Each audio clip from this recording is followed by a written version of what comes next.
Hello, very good morning and welcome along to the live lounge here in Portsmouth. It's an important day of league action, but we're going to save Tottenham and Man City for later because it's moving day here at the Modus Super Series, and day one was dominated by a delightful Dutchman, Ron the Bomb, going through the card, making it 5 from 5, and he is the man to beat. We're going to be watching all the action today in the company of the former Players Champion, the asset Paul Nicholson, and well, the first day really was dominated by Ron Meulenkamp. Yeah, very much so. I think the way he came out of the traps was very sustainable. I think sometimes you do get someone who puts in a great performance in their first game of the week. Now, Ron yesterday, he did have a couple of very good performances, but when he was sitting with us last night, he was talking about his bottom level being better.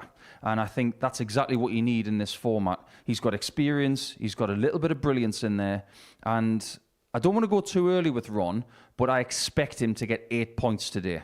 And I never make those kind of predictions, but I look at maybe Murnan, maybe Rodriguez as the only players who could possibly nick points off him. Well, it's Ron Meulenkamp who leads the way on every single game. Elsewhere, he has a 4-point lead at the top of the table. Elsewhere, Rusty Jake Rodriguez. Slow start to his day, but as the day went along, as he got settled in that environment, he got better. Yeah, I labelled him as not a morning person yesterday because his first two games were dreadful. He will have despised those numbers that were attributed to those performances, but game 3, he turned up and he was good for the rest of the day. If he starts better today, it could be a really good day for Rusty. And I like the fact that he's playing Meulenkamp later in the schedule. So that's why I think he'll be a more potent threat. Joe Murnan, what would be your overall assessment of his first day?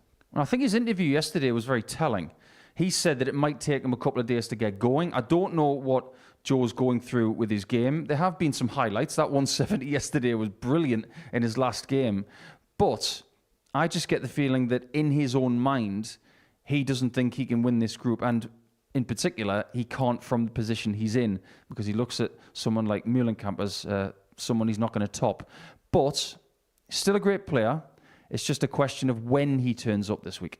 Well, let's have a look at the table and see how things have been dissected following the first day's play. As I mentioned, Ron Meulenkamp has a 4-point lead from Rusty Jake Rodriguez and Johan Brouwer, the enigmatic Dutchman, who has most certainly put some smiles on faces and given us some intriguing moments so far this week. Yeah, just a bit, but I think we were guessing as to what kind of character we were going to get from Johan. And when Ron was sitting with us last night, someone who knows him pretty well, the words were very, very eloquent. He was saying that he was very nervous, and obviously he was nervous to the point that he was playing his best darts of the day and was able to let it out with those yelps and screams on the stage. I just get the feeling that you've got to be honest with yourself. If that's the kind of player he is, stick to what you do. But I don't think he'll be as animated today because he might not feel as nervous. Well, let's have a look and see what the bookies think about proceedings. This is how day 2 looks in Group A. It's not really a surprise that Ron Meulenkamp is that short a favourite to go on and win the group. I'm surprised he's not slimmer. I thought he might be out of sight already considering the numbers we saw yesterday. But the bookies, they know that things can change on a Tuesday. It's just a question of whether Ron Meulenkamp has still got that 4-point gap. I'm of the opinion that that gap might even widen. And that's why I think those odds are quite enticing for someone who's got a 4-point gap after Monday.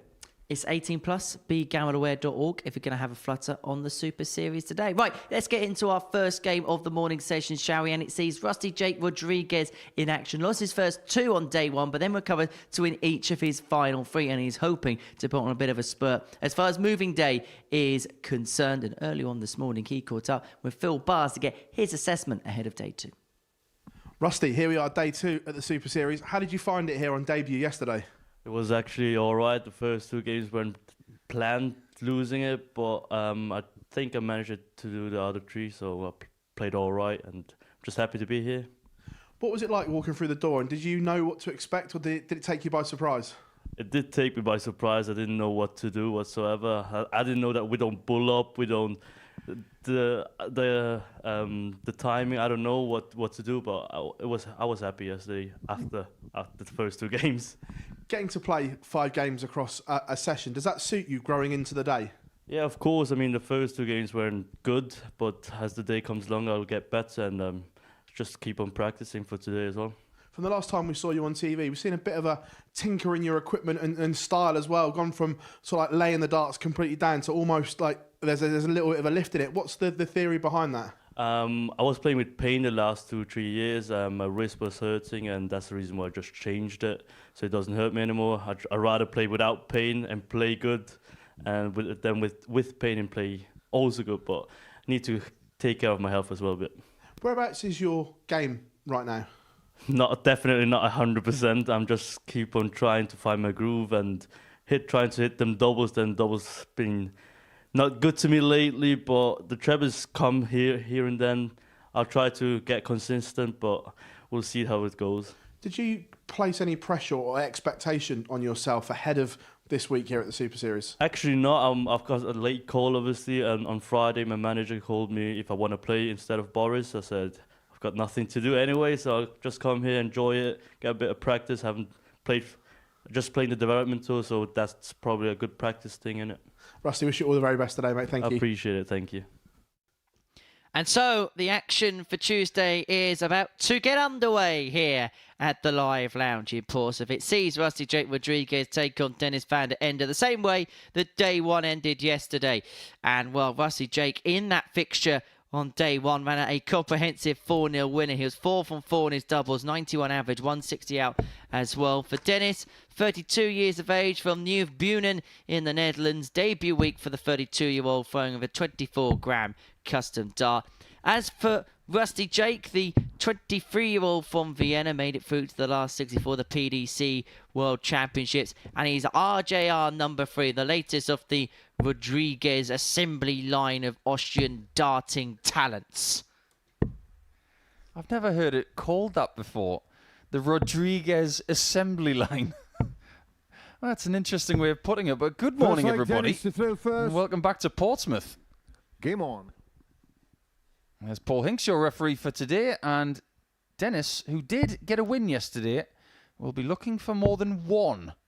But there were some bright sparks 60. About yesterday's play. I know that when you look at the overall numbers, they weren't necessarily that good.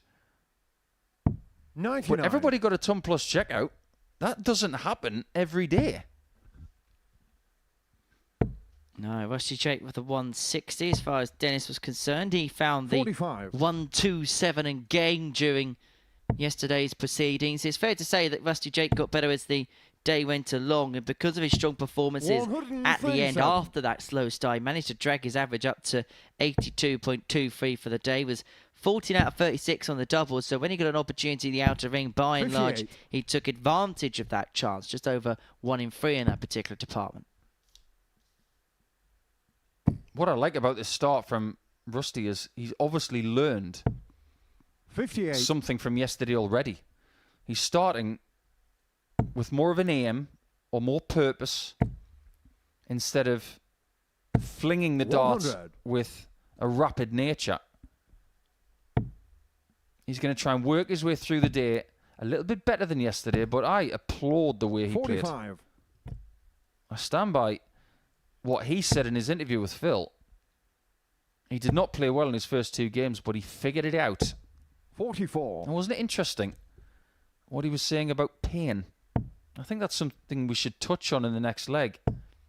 Because dart players, even at his young age, they 90. can experience really bad pain, especially in the wrist area, if you're throwing darts a certain way. Well, he's got off to a much better start than he did yesterday. I think we're willing to give Rusty Jake a 100. bit of a benefit of the Jake doubt on with yesterday 72. being his debut day. And he's got out the traps very quickly. Double 12 for a breaker Being shown the throw first leg. and Rusty the 1-0 Jake lead to Rodriguez. Rusty Jake. So let's talk about the subject of pain Second leg, then, Rusty Jake to throw Mr. first. Nicholson. Game Because on. you're somebody in your career who had your issues with injuries. I think that's fair to say. What is it like when you're nursing something tangible? It's awful. 81. We've been talking over the last few days about if you get an injury that stops you from playing at the level that you need to. 83. This is not a sport where you can have some sort of safety net when it comes to earnings.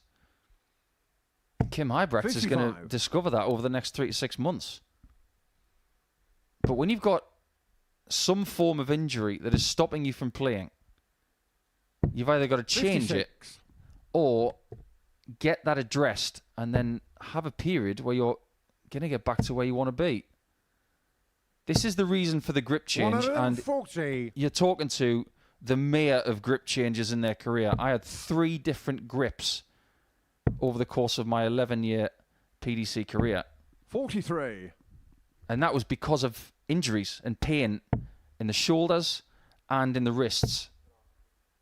And I think Rusty's done a very brave thing 45. in changing things up at such a young age. How easy is it to fall in the trap of, well, this is what works for me, so I'm going to stick with 95. I think sometimes you've got to get advice from somebody else, whether it's a physio, some form of physician. 97. I was once told that if I continued to play the way I did, that my wrist would not allow me to play it for more than another year. And I couldn't let that happen. I had to evolve. I had to change. And I had to spend 3 months 57. trying to find a new 83. grip.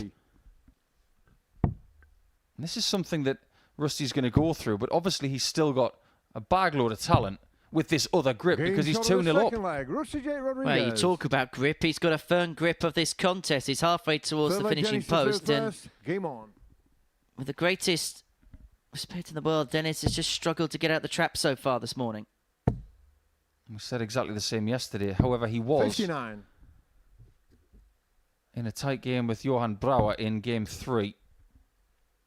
He ended up losing that by 4 legs to 3. And he did have a couple of games yesterday 60. that he lost in leg 7. But Rusty has won 6 consecutive legs 77. against Dennis now. He's looking to make it 8. And that was his best performance yesterday numerically. 60. 91.09 and 4 out of 4 in the doubles. And we saw that in 2 consecutive matches at the end of yesterday's session. So we had a pretty decent crescendo on the outer ring. 43.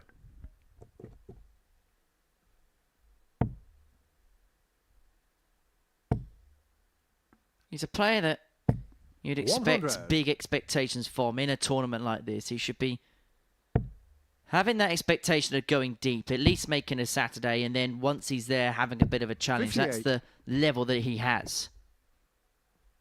I think when you consider how consistently Ron Meulenkamp played yesterday, 137. his realistic expectation is to be in Group B.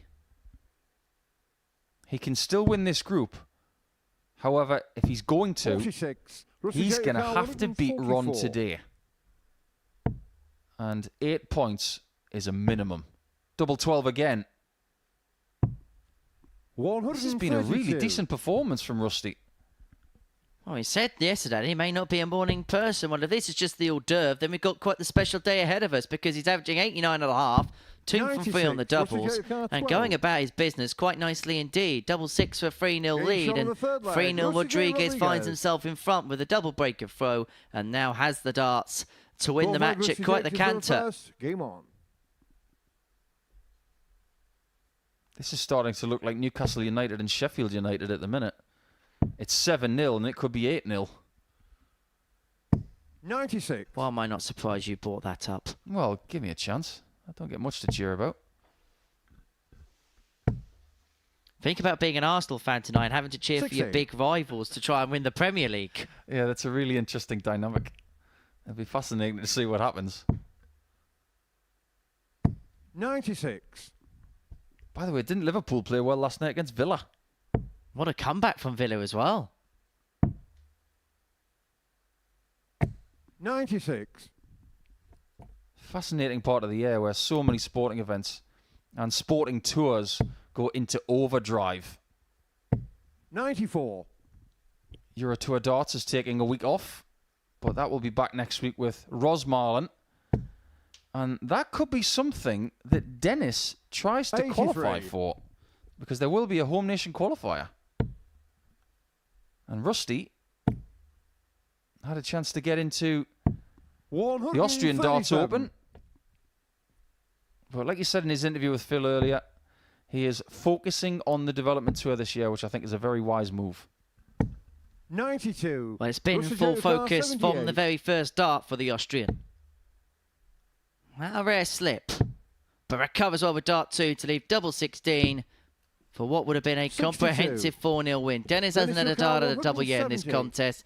The only one he gets may well be at the fish.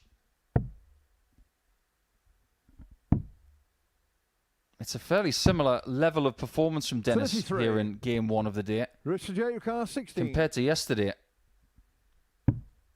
But the game could be up.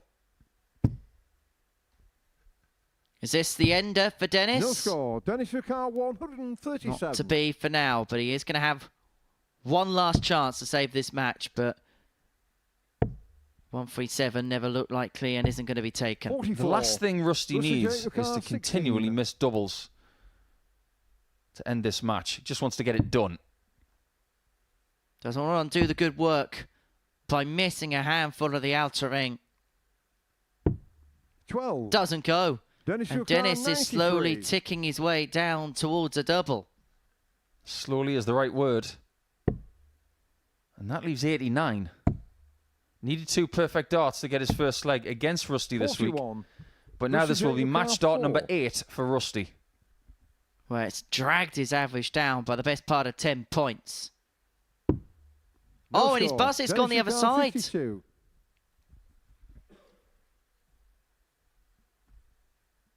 You sincerely hope this is not going to infect his entire day. But this won't please him.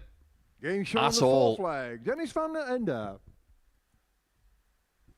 A leg where Dennis Fifth leg, was Dennis to throw first. completely Game on. awash, completely at sea, and the one he has got over the line in, and now Rusty Jake has to do it against the darts. 80. He is seriously ticked off right now, is Rusty. He's thinking, I should be back in the practice room right now. Getting ready for my 44. next game against Josh Carter, which will be game 5. Dennis will play Joe Murnan in game 4. 57. And I just wonder if Dennis has the capabilities here this week of making it into the top 3. 180. That's our first 180 of the day. But Dennis, who did get 2 points yesterday against Joe Murnan, what kind of points 140. total is he going to need to make the top 3, I wonder? 14 points? 180. He might not get another leg in this contest. Looks like Rodriguez has had enough of this. He's fed up of toying around, just wants to 85. get off Rusty the Jacob ock. He's already missed 97. 9 darts at a double to win this match. And it's going to come back, 57. you'd think, for match Dennis start Ricardo, 10, 11, 12, 139. unless this goes. I think that was a wise play from Rusty as well, not going double-double when your opponent's on 139, a very hard out. 99. Rusty Jacob car 40. Let's see if it pays off. Double 10 with match darts Game 11, shot and and a eventually match. Rusty Rusty Jake Jake Rodriguez gets over the line. He'd be a little bit frustrated that he had to work a little bit harder than he needed to pick the points up. But overall, it was a very, very good performance from the Austrian. Don't be kidded by that 84.3 average, because his scoring power was much better than that. It was around about 91 until he started missing a few match darts. But he gets the better of Dennis van der Ende by 4 legs to 1, no less. Coming up after the break, Meulenkamp up against Joe Murnan.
Welcome back to the Modus Super Series, where before the break, Rusty Jake Rodriguez got the better of Dennis van der Ende by 4 legs to 1. 84.3 average for the Austrian, 4 from 16 on his doubles, and that was despite missing 10 match starts in that contest. So our second game of the day sees one the bomb Meulenkamp and Joe Murnan go toe-to-toe. These two were involved in quite a tight tungsten tussle yesterday. Meulenkamp running off the 4-3 victor. Murnan hit a big fish in the contest. Meulenkamp 4 from 4, and he was 5 from 5 in the wins category yesterday. Was the bomb, 35 years of age, from the Netherlands, made it through to the last 16 of the World Grand Prix in his pomp, and is looking to really rejuvenate things in 2024. He takes on Joe Murnan, fresh from an exit from the Pro Tour at the end of 2023. The 40-year-old is hoping that all is well, the man from Halliwell, when it comes to week 12, and booking the last spot through to Champions Week, which begins on Monday morning from 9:30 here on the Super Series YouTube channel. There should be an intriguing clash because Joe won 17 legs yesterday, but only picked up 2 wins for his troubles. First leg, Ron to throw first. Game on. That's a very telling number. If you were to say to a player on a Tuesday, Wednesday or a Monday morning in a Group A situation, you're going to win 17 legs today, most of them would say, I'll 59. take that. Because they'd think with 17 legs, they're going to have 8 points.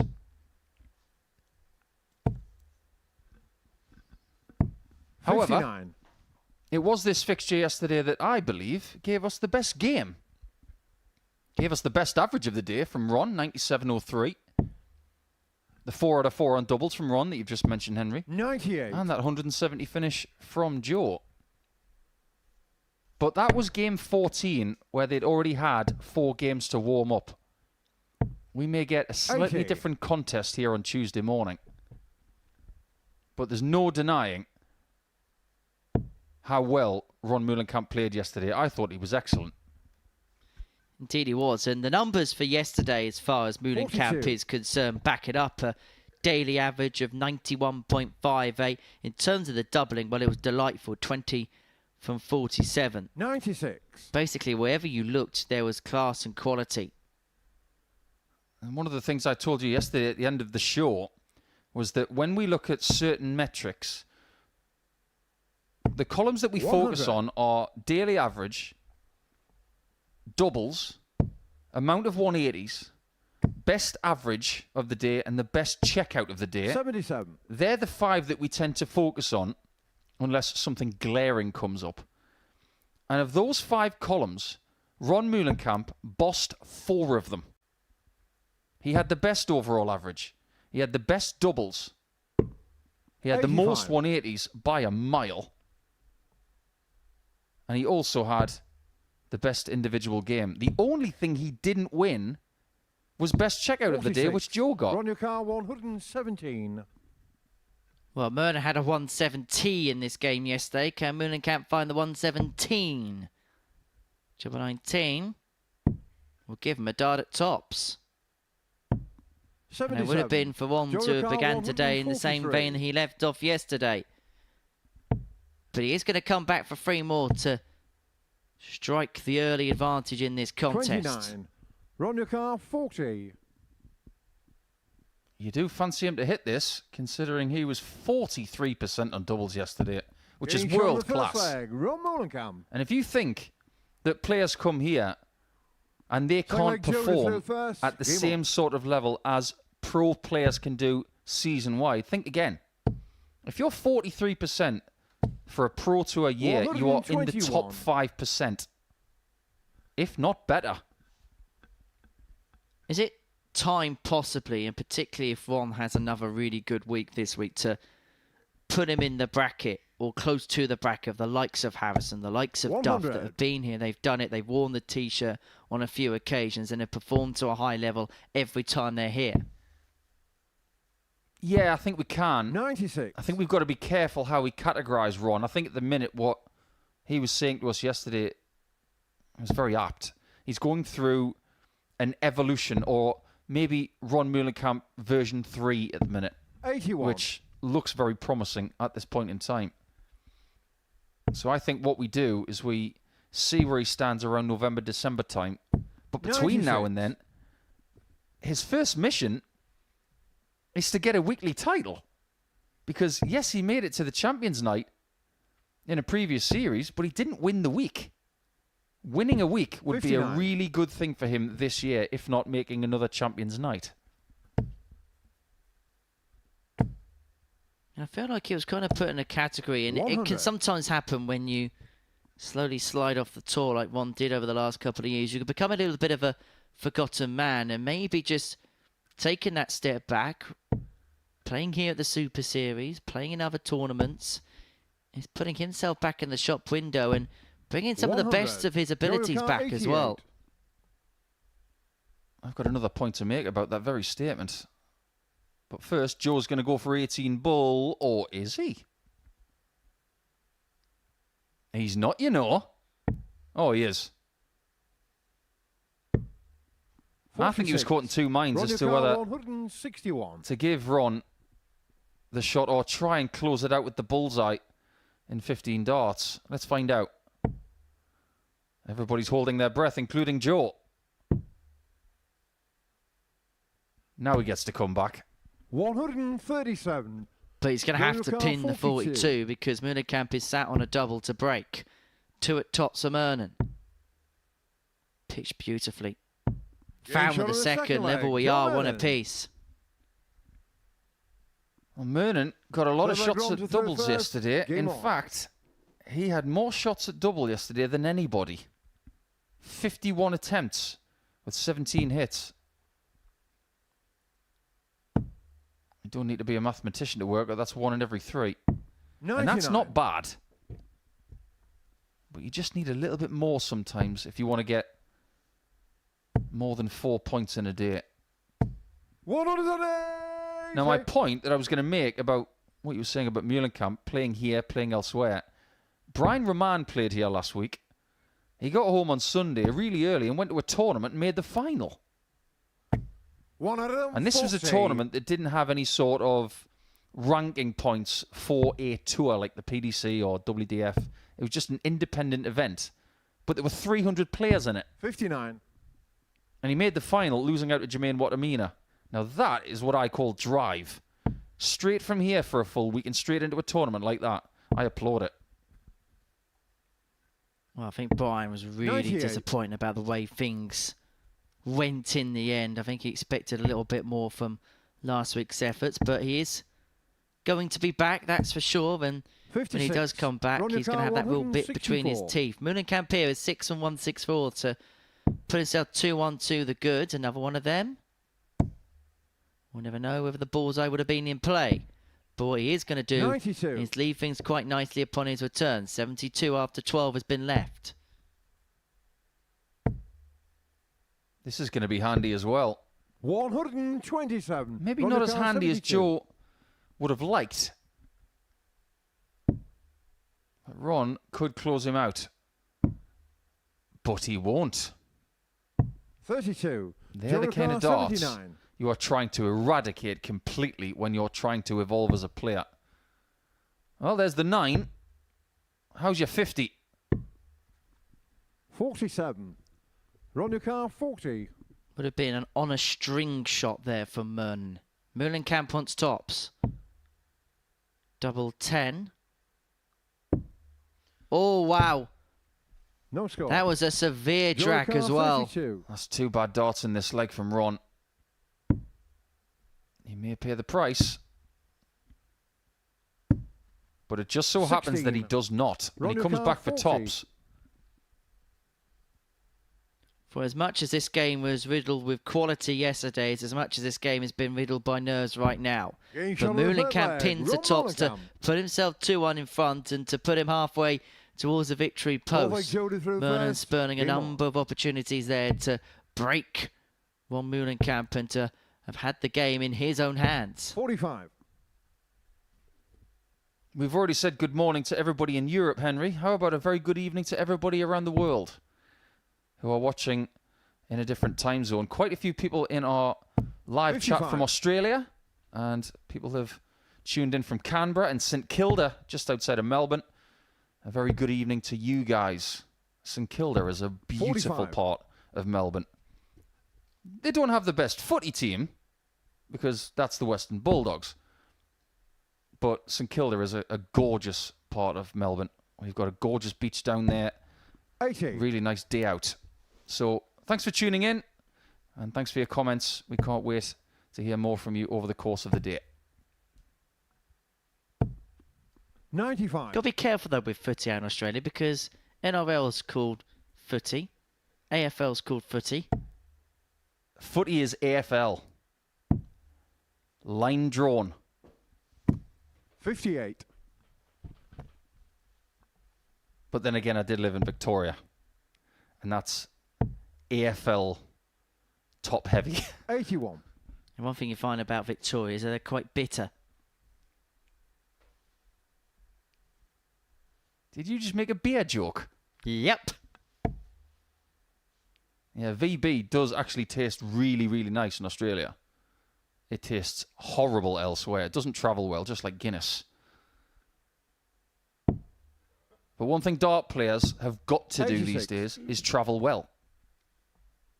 Murnan has come down to the south coast of England from the northwest, which will take a fair bit of time. 90.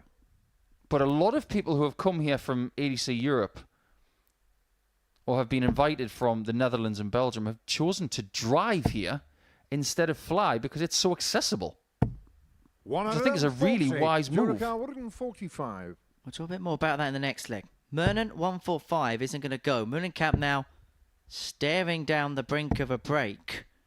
He could 51. pin the 82, he'll move 3-1 in 82. front, and then be one away from the finishing line. Okay, so that leaves 67. And that leaves double 8.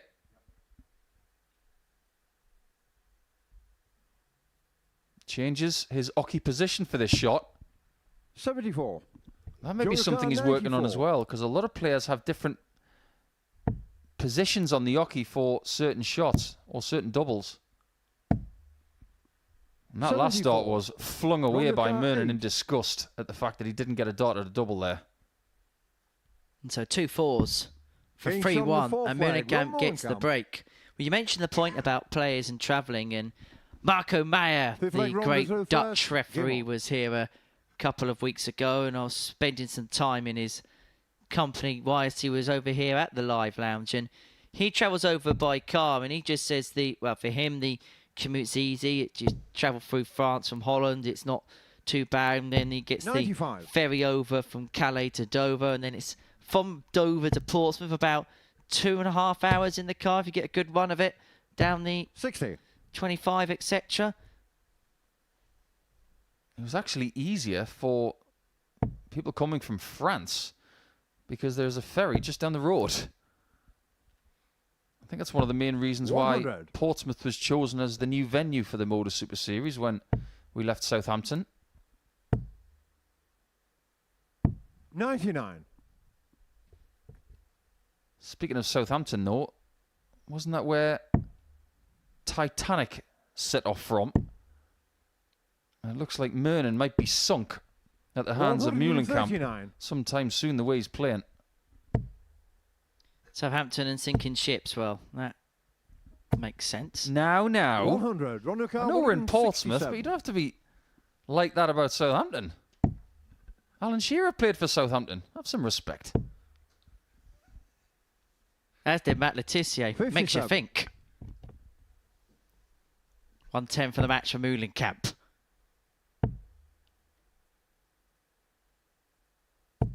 $100. Ronaldo, 110. First game of the day was 1-4-1 by RJR3. It might be the same for Ron Meulenkamp here. He's just finding himself in so 78. many winnable Jonathan, positions. 142. And he's found himself in another one here. One more double will give him 45. 12 Ronaldo, points 32. from 6 games. Double 16 for Meulenkamp. Up for 8.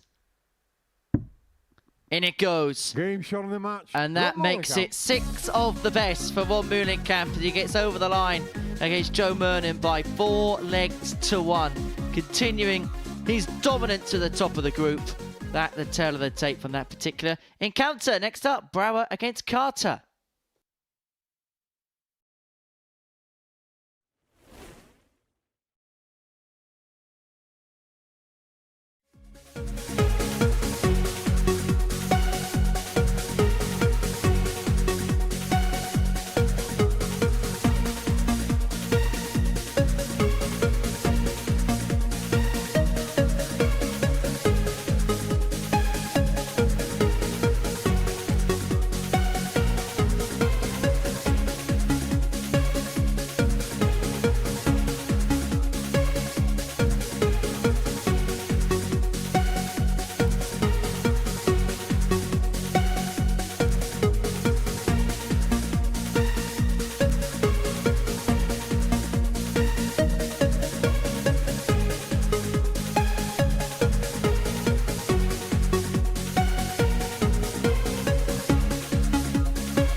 Welcome back to the Modus Super Series, where before the break, Rob Meulenkamp got the better of Joe Murnan by 4 legs to 1, meaning it's 6-6 for the Dutchman at the beginning of this Group A campaign.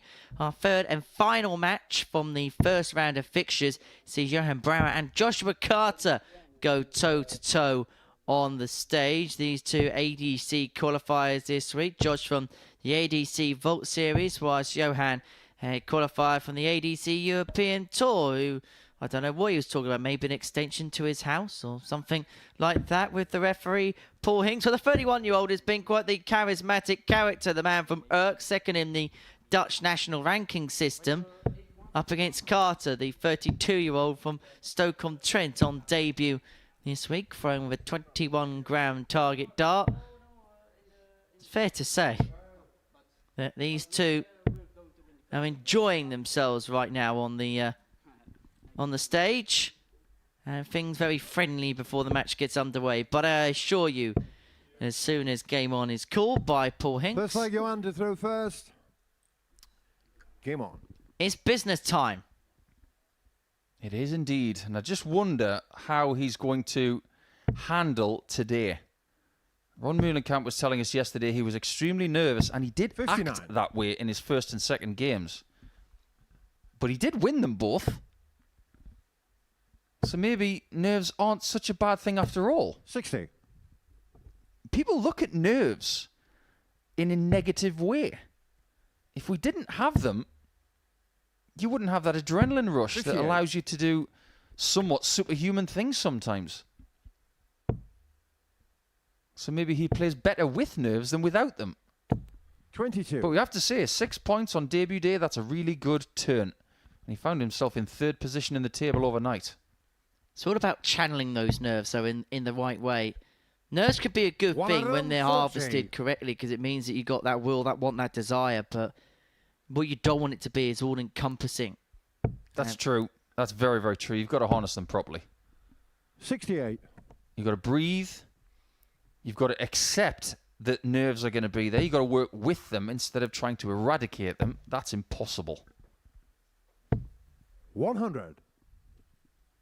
And this has been a really calm start from Johan. Good to see. He looks more at home now on the stage than he has 81. Johan in the last 25 hours. It's amazing what experience can do. Another. Would have left double 12, just dips below the treble bed. Hard deflection off a dart 88. one. He's going to come back for a single to double combination upon his return. 42. Johan Newcar, 56. So this for the first leg. And he has got time on his hands. Tops for Brouwer.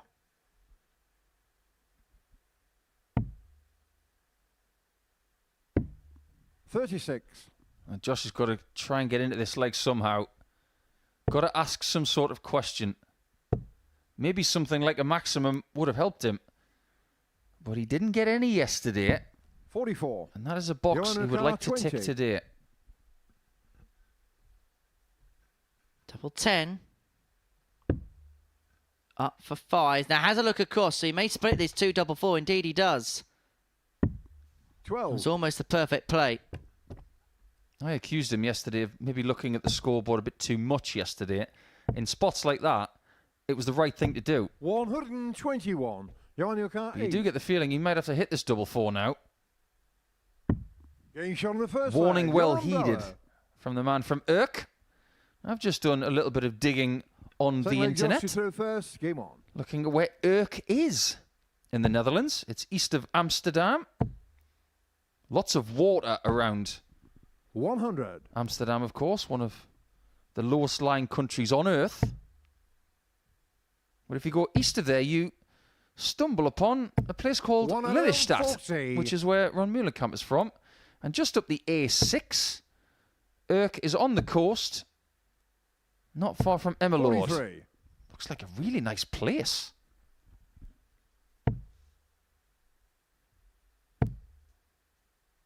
You see, darts isn't just about the 100. darts. You can get a bit of geography and a little bit of history as well.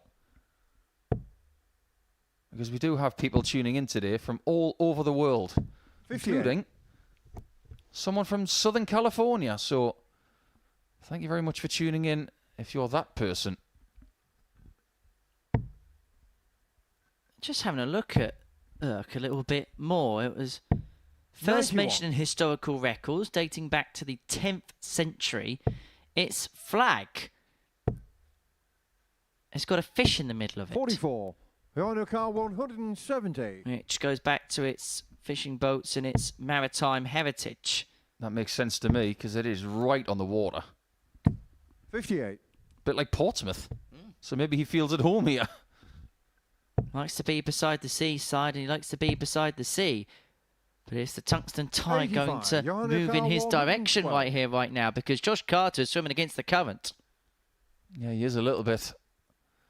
It's not been a great start from Josh. And Johan is finding himself in some nice positions here. 60. Brings it down to 52 for the break and a 2-zip lead.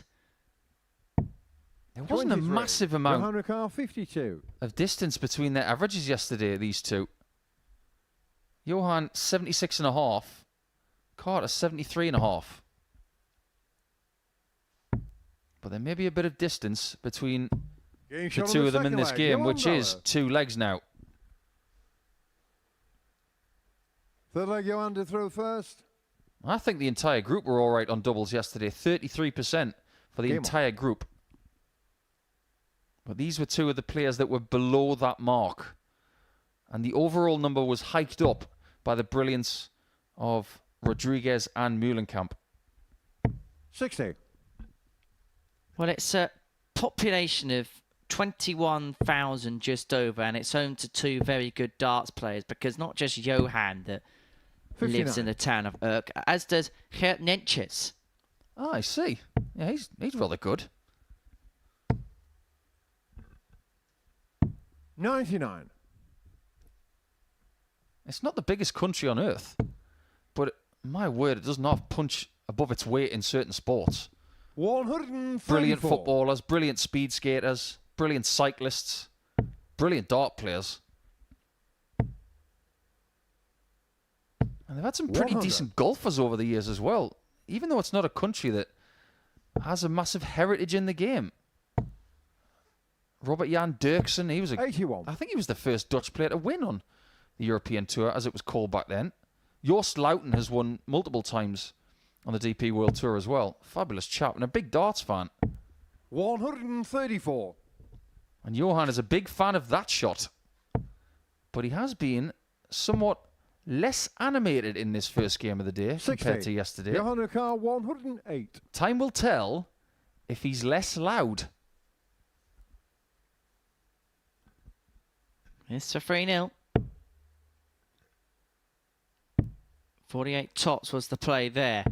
56. Carter, Joshua Carr 167 to get 167. something on the board. Otherwise, he could find himself free sit behind in next to no time at all.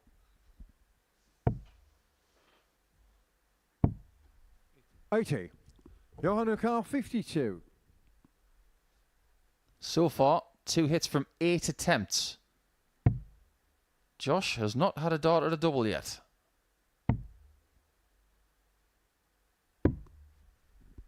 But he 32. might get one now. Joshua Carr 87. But it's opportunity that he's got to seize upon. May just be the one dart of the bull. The bull's eye 62. isn't found, but it Johan wasn't Carr far 20. away. It was a lot better than some of his attempts at the bull yesterday. Game But shot he on is the third 3-0 leg. down. Johan And Brouwer. Johan is starting to cook now.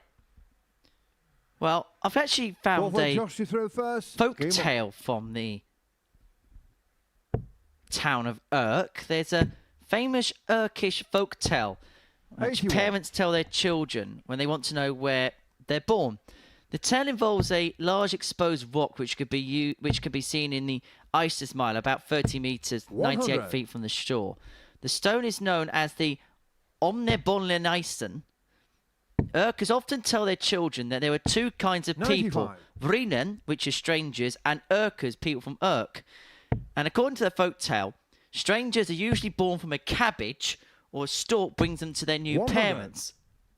But Urkers come from a large stone which lies about 30 meters from the shore of their former islands. 134. That's a little bit interesting.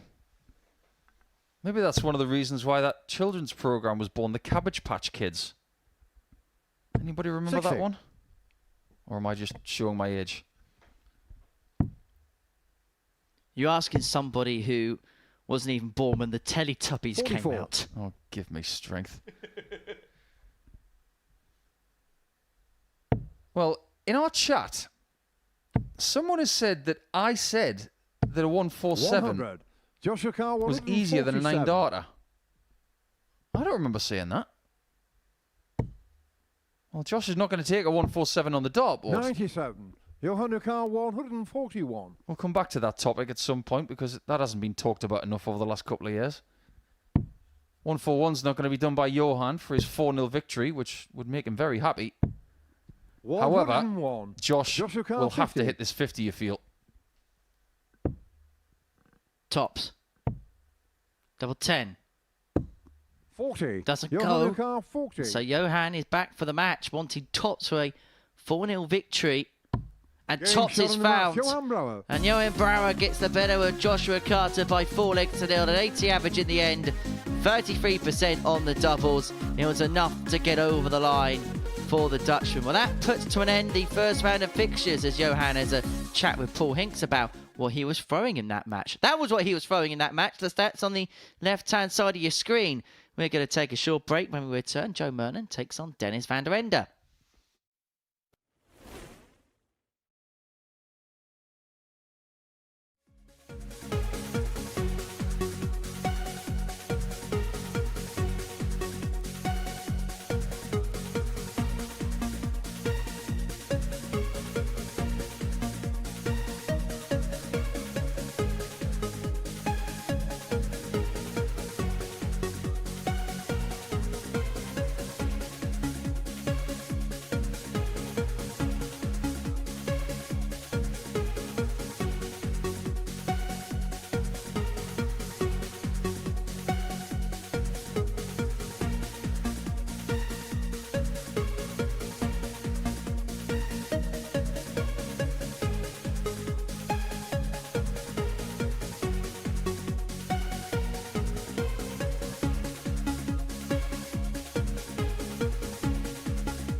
Now we're going into round number 7 in Group A. And we have 2 players on the hockey now who are looking for their first win today. Joe Murnan, starting with 4 points here on Tuesday, failed to get a win against Ron Meulenkamp in round 1. And Dennis struggled against Rusty Jake Rodriguez. But somebody is going to get their first 2 points of Tuesday. Game on. It's a question of who is it going to be? You would fancy, based on reputation, that Joe Murnan would be the favourite for this match. But he didn't beat Dennis yesterday. No, he didn't. The meeting between the pair ended 4-3 in Van der Ende's direction. 43. That was despite missing 15 darts at a double in that contest. And as far as today's concerned, it's been a very sketchy start. 93. Meulenkamp won, but he'll feel like there was levels to go. Rusty Rodriguez, you could argue, was the player of the first round. Yes, his average was 84.3, but that's because he was scamping around some match darts. Other than that, no one's really put in something that makes you think, okay, they're going to make a real push of it today. Yeah, I think that's very fair to say. I think sketchy is a really good word, by the way. We've only had 3 maximums so far today. 2 of them came from Rusty Jake, and they came back to back. 58. Coincidentally, nobody who's had the darts in a match has hit a 180 yet. 123. And we haven't had any ton plus checkouts yet. But I would assume, based on the behaviours of yesterday, that people will improve 45. Joe as the day goes on. 27. Let's see if Joe can find this. He's not going to make Paul 59. Hinks very happy. And he doesn't make himself happy, which is probably the most important thing in this match. But I've observed something about Dennis over the first 1 and a bit games he's played today 65. so far. Joe Lucar, 68. Let's see if Joe can take the 68 first. Getting shot on That's the first beautiful. leg. Joe Murnan. Doesn't get any better than that.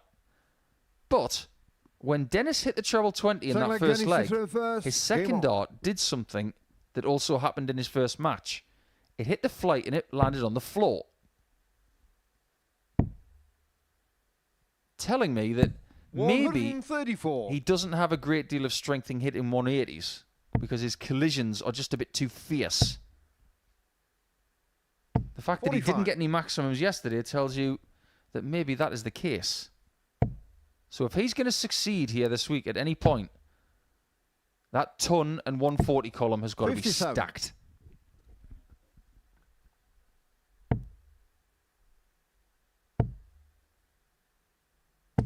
$140.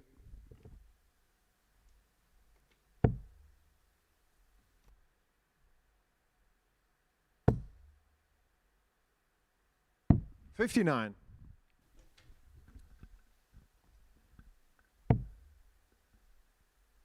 If your ton 40 column and your ton column are going to be 59.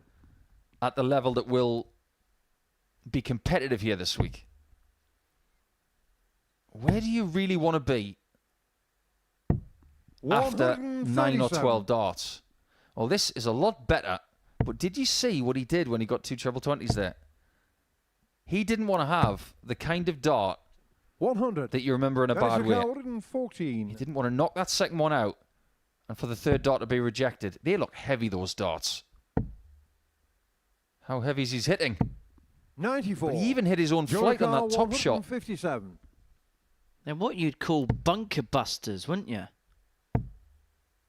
That's a good way of putting it. 100. Dennis Ricard, 20. This is double 10. No And score. that's a Joe double Ricard, 15, 57. and that's what he didn't want. And so Murnan comes back for 57 and a 2-0 lead. Tops he wants, tops he Game shot on the gets, second and leg. Murnan Joe is in Murnan. cruise control. Wow, that was a freebie. And Joe unwraps Third the leg, gift Joe and says, thank you very much. Game on. By the way, that is a really good way of putting losing darts from the 60. That's not something the 32. bomb wants. Because that's exactly what a bunker buster is, isn't it? Let's see.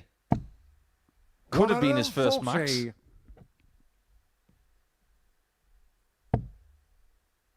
a very apt thing to talk about in this town, isn't it? Because it's 100. heavily militarized. This is where the Royal Navy is. Yeah, it was a city that in World War II was integral 91. towards winning that particular war. Actually, there's still a number of undetonated World War II bombs occupied somewhere in the city. 95. I remember being at school, because I was born here.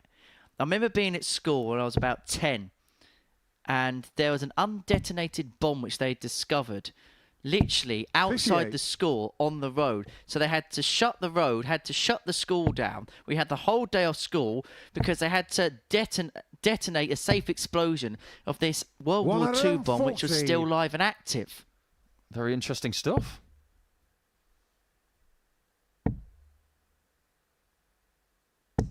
$56. Joe Car 134.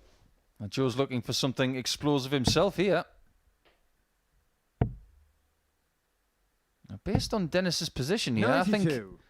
he would Dennis definitely Ricardo, take 92 156. there. But the shot's on. Double 18. Oh, Dennis. 138. He forgot the Joe Car detonator. 42. And so Murnan Game puts shot of the himself third leg. 3-0 Joe to the Lennon. good. It's not quite TNT darts, but it's doing the job nonetheless, and it is Game on. tearing Dennis apart. 3 out of 3 on the double so far for Murnan. This is very, very 57. good. He was devastated to lose that game yesterday against Dennis. He could be getting his own back. Is it fair to say they've been waiting for a version of Joe 140. Murnan like this to turn up at the Super Series? Yeah, I think so. I don't think people realise just how good Joe has been for such a long 37. time. He's won events around Europe. And he comes from a very, very strong part of England. 140. And if you succeed in that part of the UK, you have to be good. Just to break out of that mould and go international. 97. He could wander into a local competition and stumble into people like Alan Tabban and Lisa Ashton 45. and Scott Taylor, Michael Smith, all sorts of talents. And we're talking about a radius of about 20 miles. 140. Well, Dennis has led himself first to the finish, but Joe can set up more handily for the match. But could do with a treble and around this turn.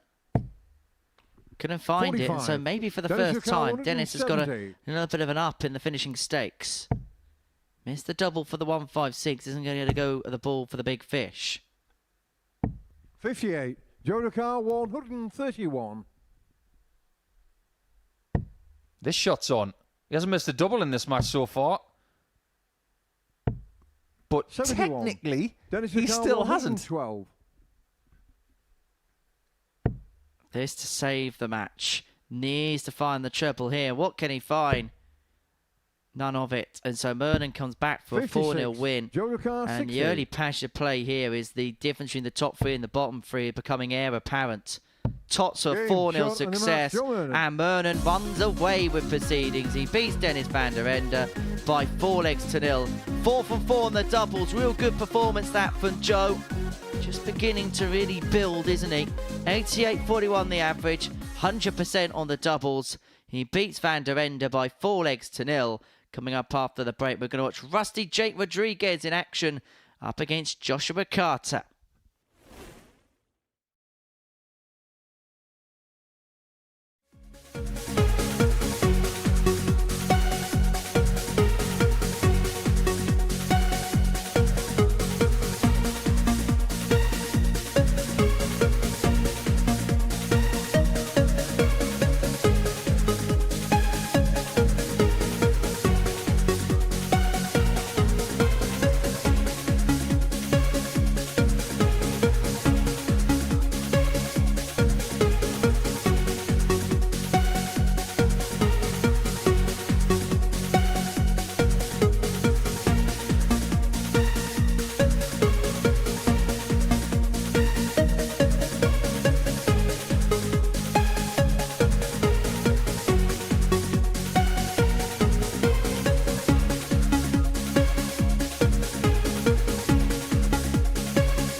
Africa has talent. We just needed the platform. And I think Devon did an interview with me a night before I won the qualifier. everybody in Africa can succeed, and we're going to create that platform. So. And he asked me, what does it mean to me if I won it? I said, I know my life is going to change. When you see good guys succeed, you know that just being good is a great thing. God knows the plan for you, but he won't tell you. You just have to be ready for it. And I think that the future for African darts is amazing.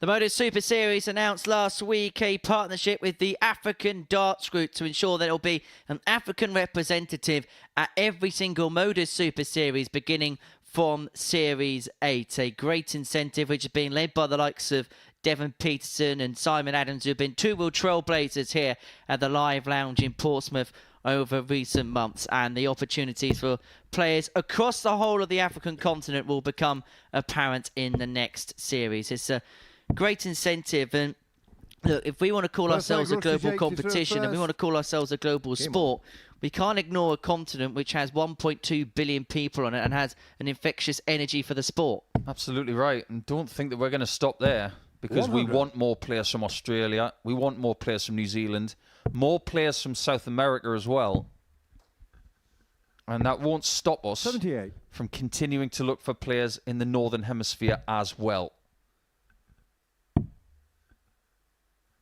For me, that is the next evolution of this product.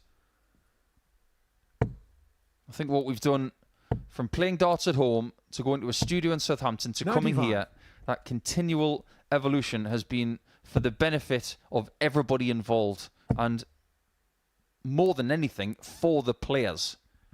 Look at the success stories. 99. Every single year we've been producing this program. 43. And I just wonder what the story's going to be this year. Could be Bo Greaves, and it could be as little as next week. And if Bo Greaves wins Champions League next week, it will make headlines way beyond this sphere.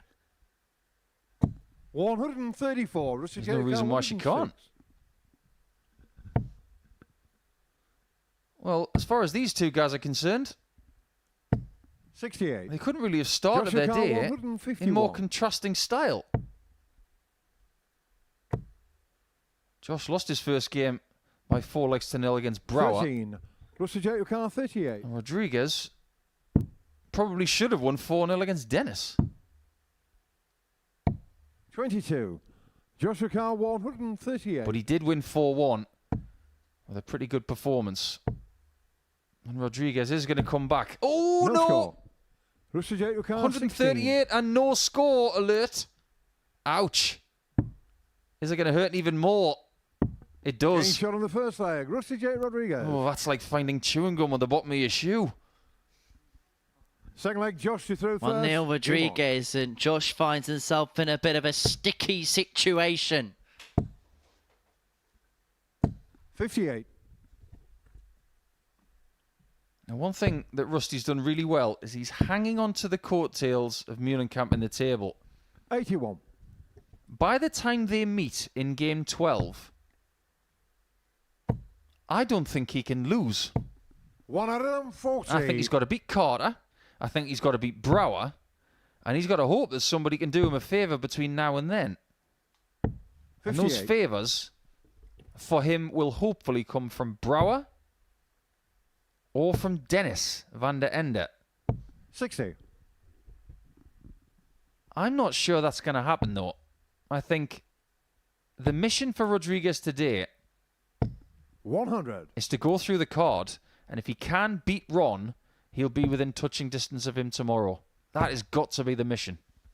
Because I think there's a severe threat 22. if Ron can get through both Joe and Rusty J. Keir that we are going to be talking about 30 from 30 territory. 57. It's about levels, isn't it? We're seeing a level from the bottom three. We're seeing better levels from the top three. 26. There could be severe separation between the two hemispheres in the table at the end of today. But what I have been impressed with the 81. most so far today is just how Rusty has found a better rhythm in his first couple of games. He looks more ready 45. today than he was yesterday. 124. Double 11. Just inside would have been for 124.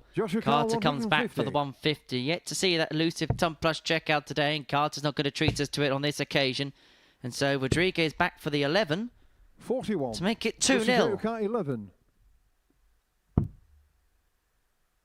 2 fours.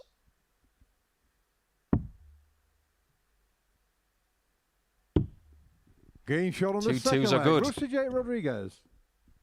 Now, we've had a really interesting remark in our leg, Rusty J live to third chat first. from Game Freddie.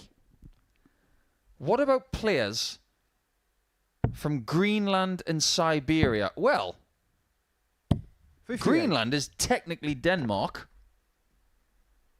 So, there you go. And we have had a Danish player or two here. And Siberia is in Russia, right? Mm-hmm.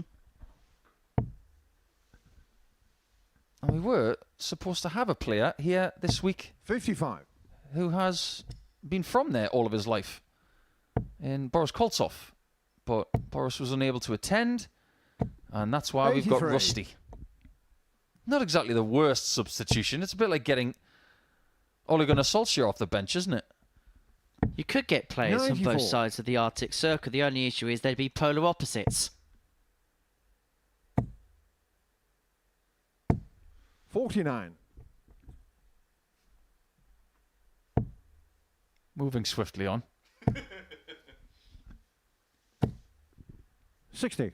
Let's face it, we've got Andreas Harrison in Champions Week. He is not far from the Arctic Circle. 40. And certain Finnish players that we've had on tour over the last few years, some of them are from way up north. Beautiful country, Finland, if you ever get the chance to go. It's very 100. quiet. Not known for its comedy. But it does have some of the most beautiful places to visit during the winter, 46. including Rusty J. places where you can go into pods and watch the Northern Lights. Done it. Can Rusty Jake do this? Yes, he Game shot on the can! third leg. And Rusty that J. is a Rodriguez. moment to light up the blue touch paper for Rodriguez. The first Fourth ton leg, plus Josh checkout of to the third day, first. Game on. and he leads 3-0. Not his biggest checkout of the week, though. That was 160 yesterday. But arguably, that one was better. 135. Josh still looking for his first max. And that was about as close as he's been. We are 100. seeing dominance here today so far. From Rusty, from Ron, from Brouwer, and from Murnan. 123. It may be happening again. I just want you to focus, everybody, on the grip 95. of Rodriguez. What's changed is the position of the fingers on the barrel. When he was getting his darts to land very 44. flat, he was holding it more towards the end of the barrel, towards the point. Now, he's holding it towards the back of the barrel, which allows him to 139. get them to stand up.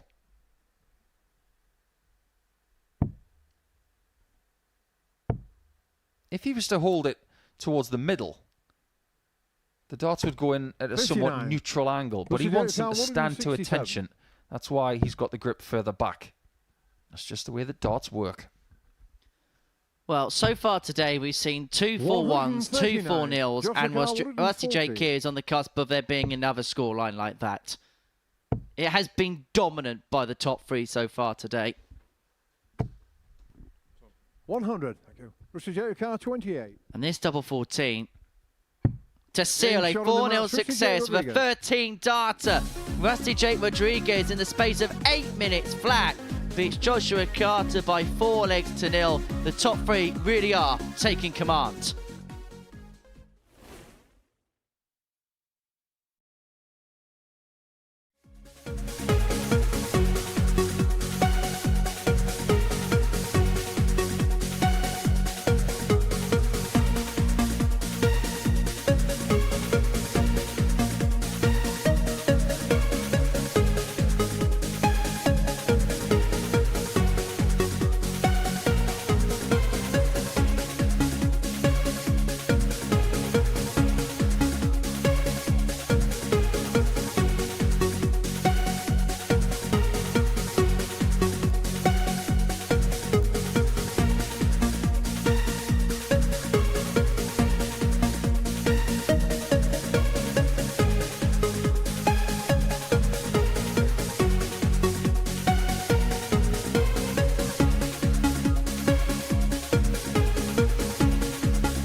Welcome back to the stunning location that is the Modus Live Lounge in Portsmouth, where, before the break, Rusty Jake Rodriguez got the better of Josh Carter by 4 legs to nil. It means that Rusty Jake Rodriguez has won both his matches with the concession of the solitary leg so far in proceedings. Next up for us, Von Meulenkamp, who made fairly easy progress of Joe Murnan in his first game. Takes on Johan Brouwer in match number 2.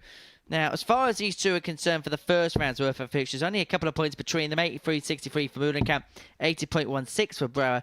As far as the doubles are concerned, 4 from 9, 4 from 12 for Meulenkamp and Brouwer, respectively. It'll be intriguing to see how the pair get along in match number 2. This has First leg, potential Ron, to be the tightest of the 5 games that we've seen so far today. It does have that potential, but I think it depends on what level Ron brings to it.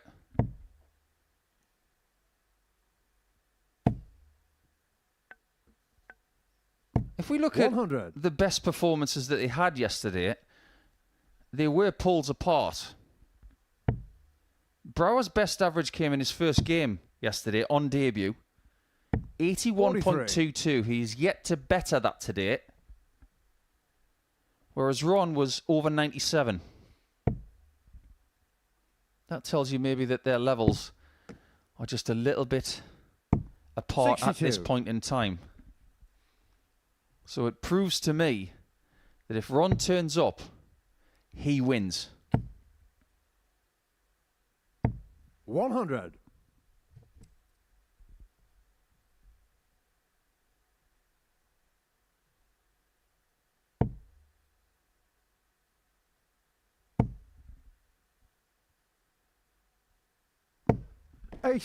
Second time that's happened already in the first leg of this contest. And sometimes that happens to players who have a very upright angle of attack in the board. 140. Johan's is a bit more neutral because he throws from a lesser height. He doesn't get them to stand to attention the same way that Ron's do. Can you see the way that the dart behaved there when it wobbled when it hit the board? This might 83. be something that Ron is working on, because yesterday when he spoke to us, Henry, he was talking about a little change in equipment. It doesn't look like it's a structural change 100. or an aesthetic change. It might be a weighting change and shifting where the weight is in the barrel. It's just become something that a lot of players recently have began to develop doing. I mean, the most notable example in 100. terms of weight Johan gains Newcar, is 118. Stephen Bunting, but there's a number of players that have been working around with grip patterns, weight of dart, to see what works perfectly for them. It may be something as little as how much the top of the barrel is drilled into, 41. because that Ron affects the Newcar, weighting of the 76. barrel overall. If you drill further down, you take weight away from the top, you put it more towards the middle. Here, he's looking for double 12. Game shot on the first leg. take that one. Meulenkamp. And he won that leg in 18 darts with 2 darts on the Second leg, floor. Johan to throw first. Game on. Also, isn't this what Ron does so well, or what he has done so well this week, is there has been points in legs and points in matches where the opponents just got themselves in a position where they could prime themselves, but then Ron just 60. gets rid of the opportunity. The bomb detonates any chances that they got of winning a leg or winning a match. Let's face it, today is the poster child of, if you restrict your opponent 39. to a certain amount of darts at double, you aren't going to lose.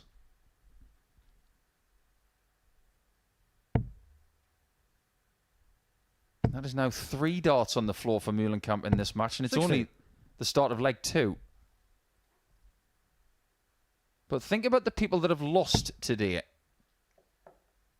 There's only 2 people who have lost a match today in 5 140. matches who have had more than 4 darts at double. Because you know as well as I do, Henry, if you restrict 100. your opponent to 3, possibly 4 darts at double, you are not going to lose. And if it's 4, that's very, very rare. Restraint, the key word for Ron at this 140. particular moment in time, and that 140 means that Johan's throw is under severe pressure now. His average, pretty much that for the day yesterday, 21.11. Johan, a little bit frustrated with himself there, audibly. There's not a great deal of distance between these two. 100. Ron categorized it yesterday as 25 minutes. And sometimes it's better the devil you know than the devil you don't. I think these two will be 100. very comfortable Ron playing against 82. each other. Well, we usually talk about David versus Goliath, but if old folktales are to be believed, it's the stone against the cabbage. Tops. Game 2-0 shot of the Meulenkamp second leg. with the Ron break. Meulenkamp. I have never heard a darts Third leg match round being to third categorized first. by a Game stone on. and a cabbage. Just goes to show, every day is very, very different here at the Modus Super Series. And we've had an interesting question in our live chat about this venue. 140. You probably know better than me, Henry, about what this place used to be. But we know what it is now. You can't miss it. When you're walking down 100. London Road, there's a big sign that says Modus Super Series. Everybody knows where the darts is, here in North End. But it used to be a church. Yeah, it used to be a church years and years ago and still has a lot of its 60. features still around now. And then it became a number of various bars, late night club type venue for a 100. number of years before then being shut down. Being that, and now it is what it is. It's amazing because I speak to a number of people in the city and they say, "Oh, I know that. I used to stay up late and go clubbing in that 93. place." And people still stay up late and watch the darts here on Thursday, Friday and Saturday nights. And you can be here on a Saturday night. All you got to do is get in touch with us at dartshop.tv. It's a £2 booking 100. fee, and you could be here watching some of these players going for glory in week 12 and booking the last ticket for themselves into Champions Week. If you do have a smart device and you have access 41. to getting a QR code scanned, that's what you can use to book your tickets for this week and possibly for next week. Demand for next week has been high. You'll have to act very 105. quickly Ron if you want to 167. be part of the Champions Night, which is next Saturday. 167 isn't going to go. 87. Brouwer Johan 96 Johan for the break 96. and to bring it back to 2-1. Isn't to be, and so Meulenkamp will return for the 80 to 56. put himself Ron free Johan clear 80. with one then left to win. And a bit like Rusty Jake Rodriguez, he could be in a position where he wins 8 legs for the concession of 1 if he can rattle through the next couple. But first things first, double 10.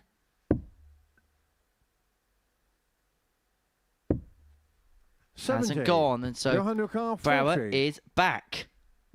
Wanting tops to reduce the deficit back down to 2-1. Game shot on the third leg. Well, it's only Johan the second Brouwer. leg that Meulenkamp has conceded today. And it's the first game in a little while that's Fourth seen leg, more Johan than did 4 through legs. first. In fact, it's going to be the first game in 4 that's seen more than Game 4 on. legs played. The most we've actually seen today is 5. It's been a while since we've seen a 4-3. 100. Was that an attempt at a little no-look shot there from Johan? I wonder. Didn't Brian Roman do that twice last week? Back to back and hit the 89. 180, yes. Absolutely brilliant. I love stuff like that. And I bet my bottom dollar that if he then was on the 141 and he got down to the double 12, he probably 100. would have gone blind for that as well.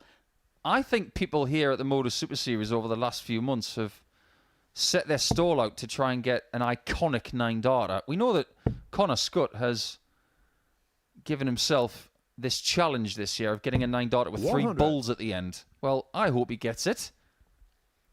If someone gets a no-look double 12 on a 9, then I applaud them. We might as well 60. pack this building up, finish and not come back again because darts would have been completed.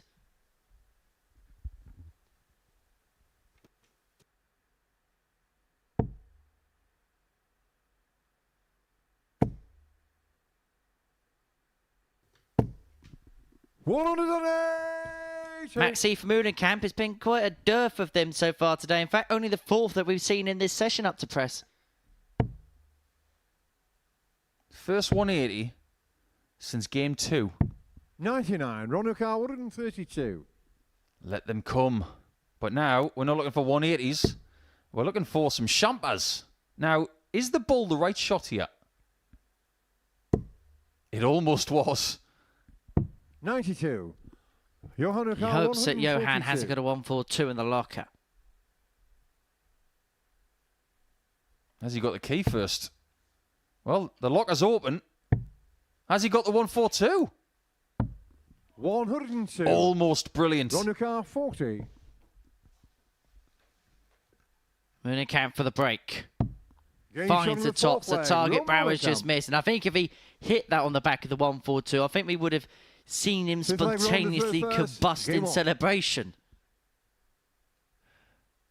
That's one thing we do like. We do like a character here in Portsmouth when they are having their debut week. Some people are just delightfully different. You mentioned Rob Collins yesterday. He's definitely one of 95. those players who likes to find the camera. And we don't mind that whatsoever. You go up there, you be you. As long as you play the game. And that is what makes Saturdays. 60. Characters don't make Saturdays. Dart players who are good make Saturdays. That's what it is mostly about. Well, we've seen it before, haven't we? And 140. remember, Connor Scott at the double start week was going double 17 at the beginning of every leg. Yeah, that's a bit different. 100. You've got to play these types of things the right way. Yes, have a bit of fun if you want to have a bit of fun, but it can't be at the compromise of your own performance. 137. You do know why he went double 17 first, right? Yes.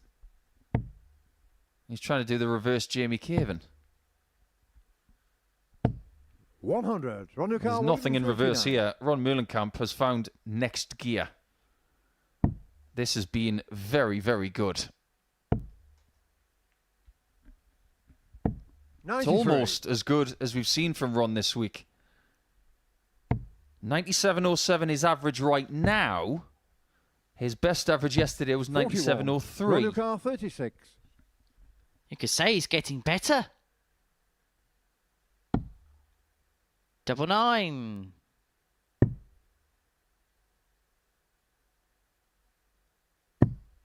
Isn't found, 18. but he's going to come back for more as he gives the board a good old-fashioned stare. Honestly, it's like he was doing an 80s dance there. And then I put my hands on my hips. And swing your knees in time. Some people are going to get that reference. 60. Ronuka 18. But now,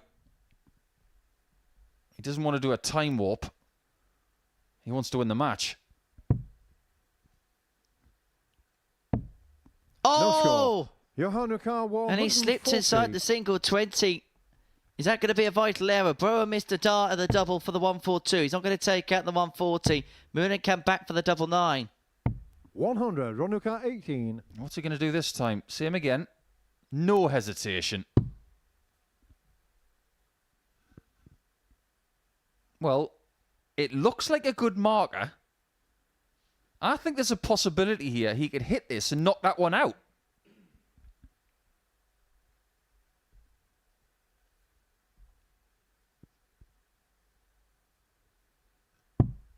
Oh, and it goes inside, and Brouwer's going to come back. 10. Johannuka 40. This is one of those situations of should and could. He could have won the match. A lot of people will say he should have won the match, Game shot on the but fifth he leg. hasn't. Johan Brouwer. Well, it's the longest match of the day. 6 leg Johan to throw first. And I wonder now whether this is a game that could be going all the Game way, on. going the distance. Could it be the first full free we've seen on this Tuesday morning? This is where the mental battle comes into it. You've got someone on the stage who is relieved to still be in this contest, and you've got someone else who is feeling the mental pain of it not being over. And it's how you respond to these very different emotions, and it's what defines you. 21. Obviously, Ron is very, very upset about the fact that the game isn't over. But if we look at the bright side, even if he loses this leg, 100. he still has the darts in the last leg of the contest.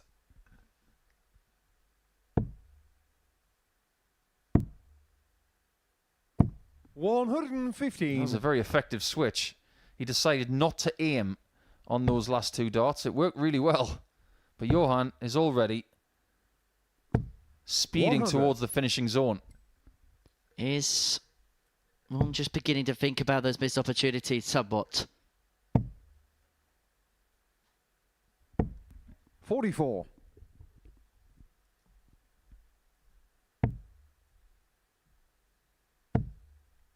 140 to leave tops.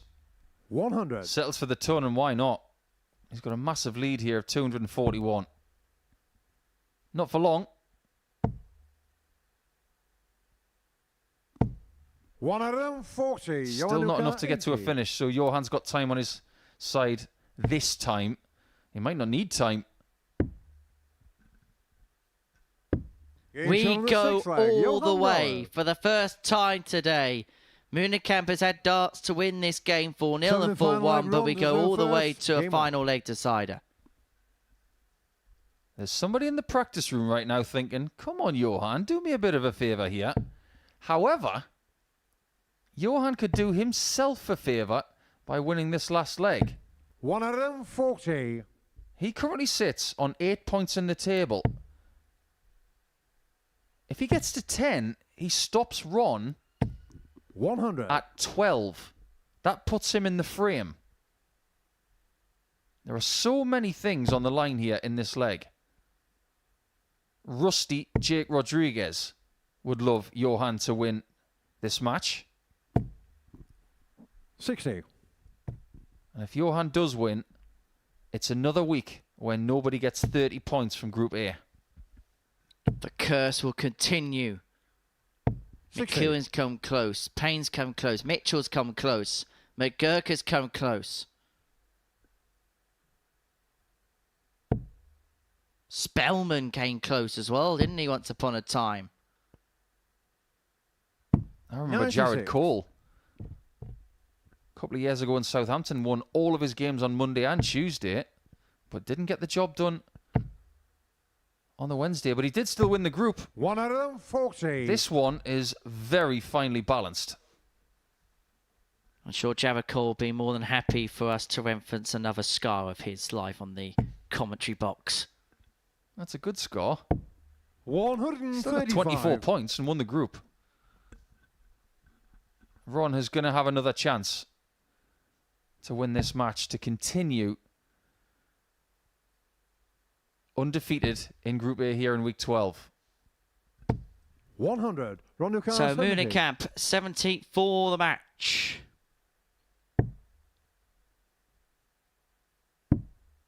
It's going to be one dart at tops. 30. And that's now almost that Johan match darts. 101. I think he thought that was good, you know. It bent the wire a little bit. But if this goes in, Johan might volumize. Where's he going to start? 51 out the way. How about him at tops? No, 81. no is the Ron answer. Newcastle 40. He's done all the hard work to get back in the game from 3-0 down, and now Meulenkamp will step back up for tops.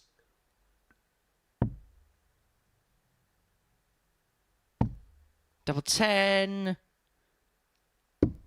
to get himself Game over shown the in that, line, Ron but Meulenkamp. just he had to work for that in the end.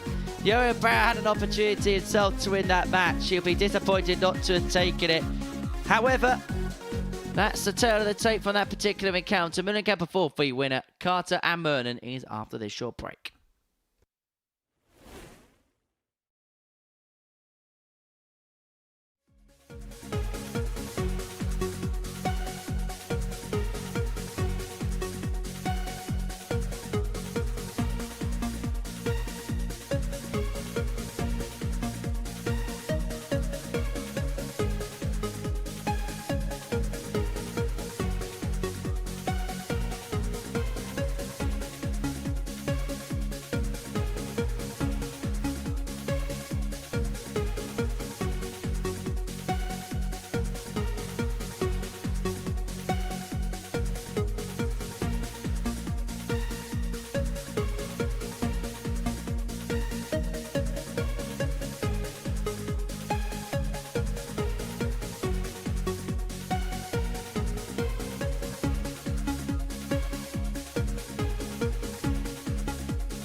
Welcome back to the Modus Super Series, where before the break we saw Meulenkamp get the better of Johan Brouwer by 4 legs to 3. This is what we've seen then so far in our Tuesday morning's worth of action. It's been quick fire as far as proceedings are concerned, and so Meulenkamp is the man at the top of the table as far as things are concerned. Rusty Jake Rodriguez in second place from Johan Brouwer in third. This is Rusty Jake Rodriguez and his Whitmore in best. He's been the player of the day so far as things are concerned. He hit this 1-3-4 to get the bet en route to getting the better of Josh Carter by 4 legs to 0.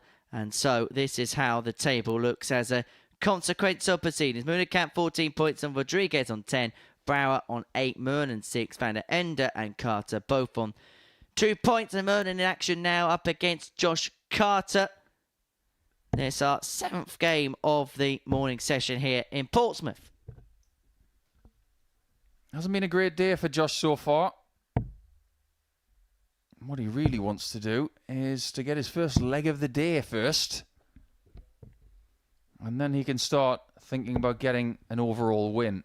But now he's up against arguably the most experienced player of this group. And Joe, even though he didn't play brilliantly in his first game, he stepped up Josh to throw first. in game 4. Winning 4-0 against Dennis van der Ende. And that included 4 out of 4 on the doubles. And he looked lethal in that department. 60. Which is a worrying thing for Josh if he gives too many shots to Joe. Just beginning to build up, isn't he, Joe? I think we'll give him a free 55. pass for game 1, but there was a lot of encouraging signs in match 2 of his day. Hasn't played bad at all. I mean, the numbers ain't, when you compare to 83. everybody else, haven't been indicative of his position in the table. 84.54 was his average for yesterday. As he mentioned earlier on, 33% in terms of his doubling. 140. There's been some good stuff. They just haven't been translated into points. But when you've been on the Pro Tour for years like Joe has, 100. you know what kind of level you need to sustain a life on the tour. What number would you attribute to a player that can 139. continually be on tour for a period of, let's say, 5 or 6 years? What have you got to average over that period to sustain a career? 121. I reckon Joe for a Carter, season, you've got to 167. be around a 95. The tour average last year was 92. Scott Mitchell couldn't even stay on the tour with an average of 93 for a season. 97. Joshua Carr, I think if you're going to contend, you've got to be 94 plus. But here, he's surprised that he's hit the treble 20. He did have a chance 83. Joe Carr, on that 70. 137, but he might be closed out. Tops for Joe. Doesn't 50. go, and Carter's going to Joshua come back for 54. 54 to take out the opening leg. Got to get that big number first. No score.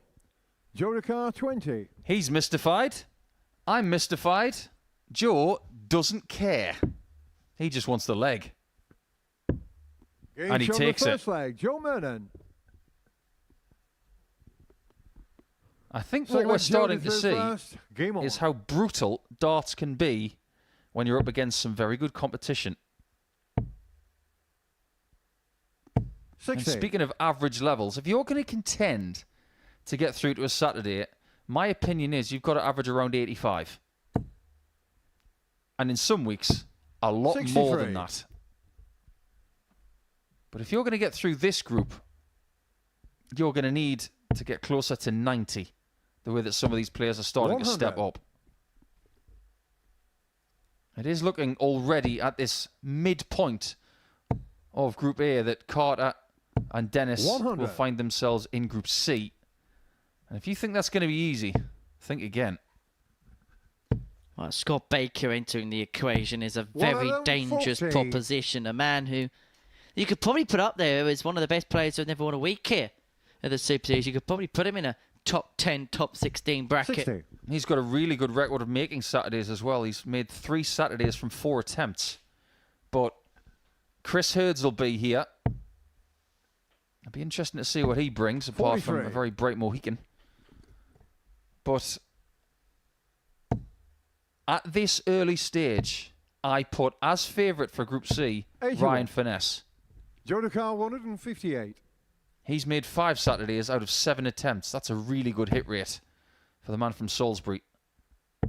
98. And I think he's going to make it come Saturday.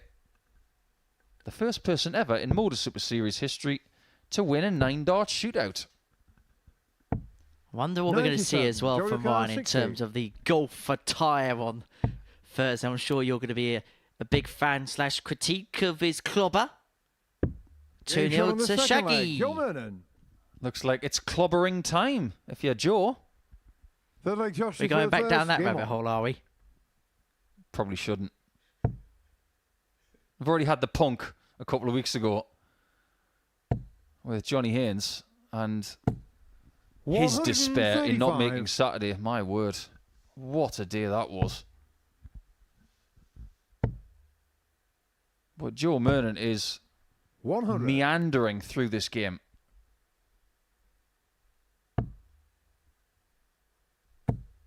Now, does Joe still have a chance of winning this group? 100. You bet he does, but it's going to have to be good from here on out. Winning this match will get him to 8 points, the same as Brouwer, but still 6 43. points behind the yet-to-be-defeated Ron Meulenkamp. That's why all of the fixtures, including Ron, are very important. People have got to 56. get points against him whilst still restricting what he's done. 100. Have to say that this is up there with some of the best stuff that Josh has thrown so far this week in terms of numerics and averages. 81.36 of this particular passage in play. His best performance yesterday was 79.44. 82. Joshua Carr 150. But more than anything, he just wants to get a leg. He's currently 10-0 down for the day. Oh, I love it. He's barely hit a bullseye all week, and he starts 150 on 3 balls. 78. Okay, fair enough. The shackles are definitely off now. Channeling his inner Simon Whitlock. That would have been amazing had he won his first leg of the day with a 150 on 60. 3 balls. Joshua Carr 72. This to bring it back to 2-1. He's in command of this leg. That's the important thing. Double top, double 10. Not another strange first leg checkout of the day. Yesterday it was 34. 62. And he got that with 17 treble 5 double 1. This would hurt. This would be cruel. 98. It was almost Joshua Carr, taken. 10. You've got to be cruel in this game. No score.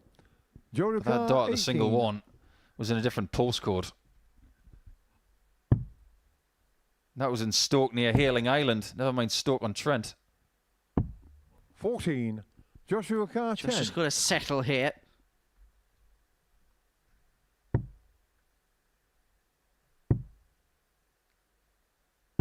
In it Being shown on goes. the third leg. And he gets Josh that Carter. elusive leg on the board. A look of relief as he brings it back to 2-1. Fourth leg Jody through first. And he Game did on. improve yesterday after he got his first leg, but it's taken him longer to settle today. 57. It might just plant a little seed of doubt in the mind of Murnan as well. That he's not going to coast through this match. 41.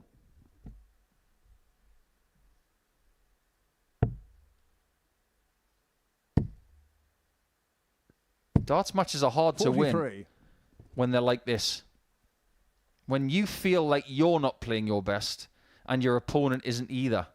I had a game once with a really good mate of mine from New Zealand, Warren Parry.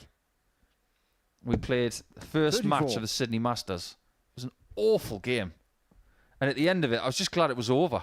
I was so glad I won. But I felt almost embarrassed for the both of us that we both didn't 25. perform. But because it was the first game of the tournament, we both felt how important it was to put on a show, and we couldn't. You just got to battle through it. 59. But Carter is battling away, scrapping away. 46. But Murnan's kind of been dragged down a little bit, hasn't he? 43. Yeah, I think he's been dragged into this scrap when, in fact, he was cruising at 2-0. What you've got to do in spots 100. like this is just stay straight. There was an old adage from some experienced dart 100. players when I was growing up. They used to say, if you're struggling with your weight of dart, concentrate on things like that. About half an inch high of the 60 and just 60. let them continue to drop. That might be fundamentals at its most basic at this level of play. But that's sometimes what you've got to 54. do. Joe Ducar 170. Well, it's like a football manager when you're down to 10 men. What are you going to do? You're going to strip it back to basics. Are we going to bed the ball on the back of the fish? 126. That would have been his second Joe Ducar 170 of the week. 170. Well, he can't go bull first on this one. But Joe is going to come back for Motown. 43. Joe Ducar 44. For a 3-1 lead. Going Motown. We're going a loco. 4. But it's a Joe Murnan Ducar no-go. 127. He's just got such an infectious smile, hasn't he, Paul Hinks? It's a finish that's been made iconic by him. 99. And he Joe is Ducar owning 40. every single bit of it. What do they say in 2024? You Gains do from the you. fourth leg, And Joe you hit Murnan. tops, Joe. And you go 3-1 up. That's a good job. Fifth leg, Josh, you through first. Game on. Maybe not a great leg, but it's just about getting the chalk marks, as they used to say it. 59. Does anybody use chalkboards anymore? Everybody's got tablets and whiteboard markers, but we still pay homage to the old days by saying getting the chalk mark. 44. Because that's what used to happen. You'd play a Super League match or a local league game, and then if you won your game, you'd get a chalk mark next to your team's name. 40.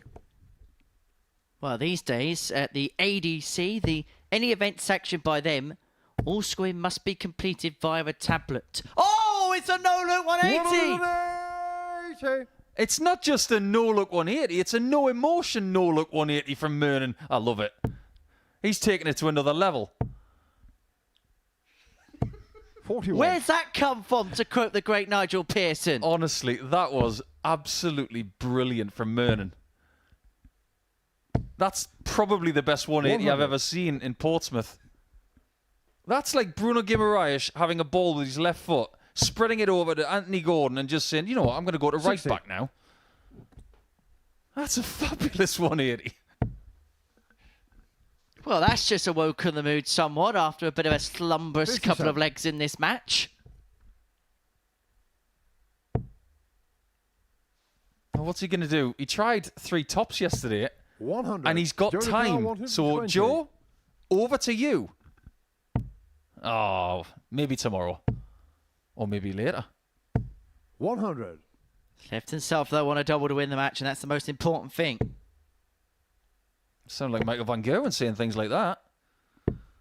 70. Joe Ducar, Hitting 20. double 10 is the most important thing. You can't afford any mistakes with Carter sat on a finish. But he Game showing finds match, the double Joe Murnan. 5 to seal a win in 5 legs. He beats Josh Carter by 4 legs to 1. Getting over the line with a 76-56, and that's despite missing 10 darts at a double. Next up, Ende up against Ron Meulenkamp.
Welcome back, everybody, and thanks for tuning into the Modus Super Series once again. Myself, the asset Paul Nicholson, here with Henry Deacon for game number 8, which signifies the exact halfway point of this group. Ron Meulenkamp on 14 points, 12 points ahead of his fellow Dutchman, Dennis van der Ende, making the Bomb a huge favourite to win this game comfortably. But sometimes it's not as comfortable as you might think. Just ask Ron, because the last time he played Johan Brouwer, it was very close indeed. He had to skirt one match dart for Johan and eventually got over the line to keep his undefeated streak alive at 7 now. Can he make it 8? That is the question. Well, he is First an leg, Dennis, to throw overwhelming favourite to win this particular contest between the pair. You could say that the meeting between Ron and Dennis is a bit of a 140. bookender as far as the table is concerned.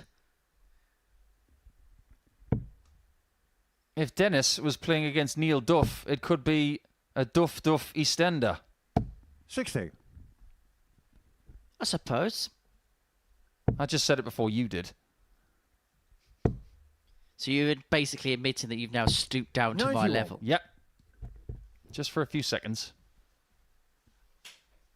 Well, that's what Ron can't afford to do in this match. He's got to remain at his level and not allow Dennis chances. 121.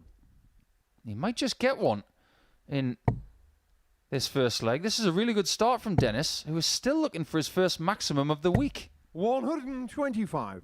What did I tell you he had to do? He's got to score better in the tons and 140 column. This is a decent start in that regard. 100. Dennis Yakar, 145. Meulenkamp just keeps himself interested in the background.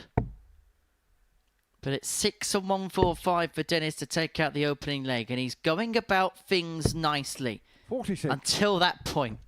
Until the perpetual commentator's curse sees him left on 99.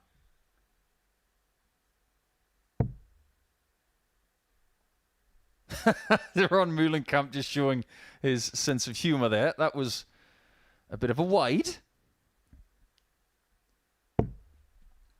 It's not the 85. worst visit in the Dennis world, Yakar, but 99. he would like to cast that second dart into room 101.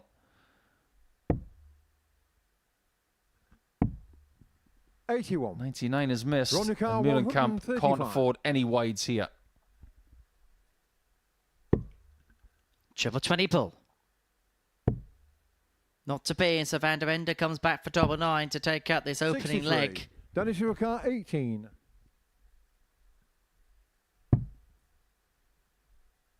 Got to go across the board. And he Gates does on the very first well to leg. take Dennis that first van leg. der Ende. Doesn't matter about form. Second leg, Ron to throw first. If you've got the Game darts on. in leg 1, at this level you're expected to take the first leg. He's done very well there to take it in 18 darts. And just stops Ron from really taking a march right at the beginning of the match. He takes that 96. first leg against Fro, then has the opportunity to move into a 2-0 lead. You sense it's a long way back from Dennis, and he'll probably sense it would be a long way back. 80. Got to keep yourself interested in these types of games, and that's exactly what he's done.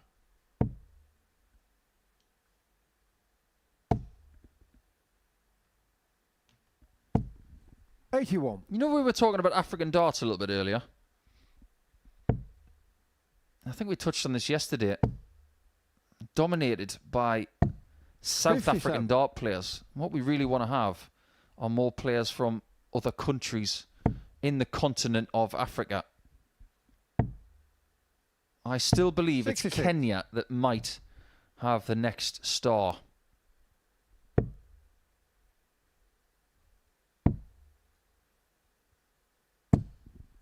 Are 96. there any other countries that you think might yield a star at this stage, or do we need to do something to go out and find them?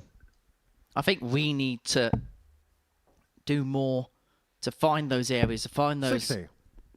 territories where there could be possible talent, because to a certain extent that region's kind of been left to their own devices, and they're doing the best that they can, but they could do more by way of 75. support, whether that's financial backing, whether that's facilities, whether that's, dartboards, whether that's setting up academies or anything possible to help feasibly put them on as even kilter as Europe, the 94. United States, the Asian region. Well, let me put it to you this way. When the Premier League was formed just over 30 years ago, how many African players were in the Premier League? 58. Ron your car, 104. Not very many. How many are there now? Plenty. It's all about the groundwork. Isn't that right, Ron? 84. It's Dennis's turn for a 135. 35. Well, to be, and so Meulenkamp will come back for double 10 to 43. deliver this Ron match your up car, at one 20. apiece.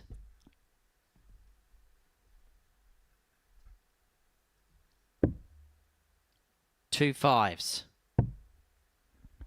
Not to be, No and score. Meulenkamp Dennis your car, 92. just beginning to have a little bit of a lull in the middle of proceedings here.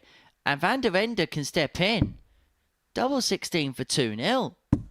60. Doesn't Ron quite your car, go. 20. That was a monstrous chance.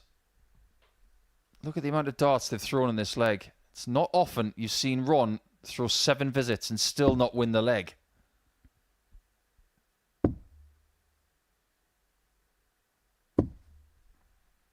No score. And he hasn't won this leg. Dennis Maybe Yukar, Dennis is 52. after all.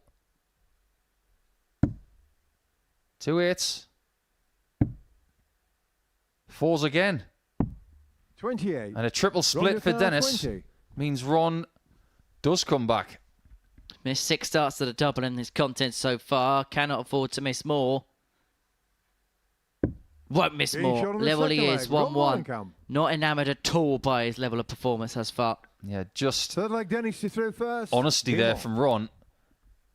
You are pleased to win a leg, but when you consider how well he played yesterday and how much of a reputation he has wherever he 40. goes, you don't necessarily feel happy about winning 25 dart legs. It's just something you have to do to get the job done. Absolutely. Well, one thing's for sure. We are seeing some domination on the dartboard here today. But if we may take a sidestep, I'd like to wish a very happy birthday to 140. Maria O'Brien, a lovely lady from the southwest of England. I'm going to be very kind and not divulge her age 100. because that's just not the done thing. But many happy returns, Maria. I hope you have a lovely day. OB, former World Championship semi-finalist, no less. Back in 2019. Good year that was. And also 58. nearly made it to Ali Pali. 1 game away was denied by Lisa Ashton.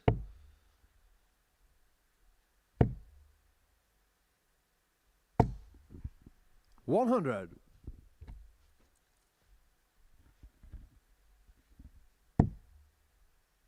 Miller kept setting up from the 303.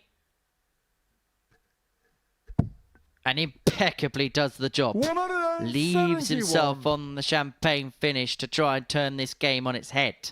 If you're going to leave a 132, which is known as champagne, what is 171 known as? 38. Ron your car, 132. Technically a maximum, isn't it? It's a maximum on 19s. And that bullseye is gaping. He'll be devastated with that 92. second dart. But he won't be devastated for long as he takes tops. Well, he's just putting in a bit of a 59, spurt, Ron isn't he? Car, Leaving a 40. double after 12 darts after what was a cagey first couple of legs. His class just beginning to peer through now. But he has to finish the leg off, and he has a peer over to the scoreboard to see what Dennis is on, and he does not like this line one bit. Somebody get him a longer Rocky. He's deciding to go over the top, 30. and that's always the Dennis danger. Yukar, If you just go a little bit 164. lower left, that dart is going to cast you aside. Can't find the 164 Van der Ende, and so Meulenkamp is going to return for double 5 for the break of throw to put himself 2 onto the 83, good and to Ron put him Car, 10. halfway towards the victory post. The first few games have been dominant for Ron. This has been hard work. And he says to himself, come on, man. He is so not happy with himself. The shot here is left and go for the first marker and just completely ignore the other one. Just like A that. shot on the third leg. Ron Meulenkamp. That's a great dart. The bomb is ticking Brouwer over on and the he could first. diffuse Game on. upon himself if he's not careful. He might go boom at one point this week. He's hoping it's Saturday night. Would you like to know who's won 100. a ranking tournament on this darting day? Oh, please enlighten me. Let's go all the way back to 1995. Oh, don't go for the maximum now. 177. He hasn't got a maximum this week, but he's got a 177. However, back in 1995 at the Welsh Open, Richie Burnett won that title, beating Martin Adams in the final. Not the first time we've seen a dart on the floor for Ron. 79. There are some others. Back in 2000, Peter Manley beat John Part at the Le Scratch Montreal Open in Canada.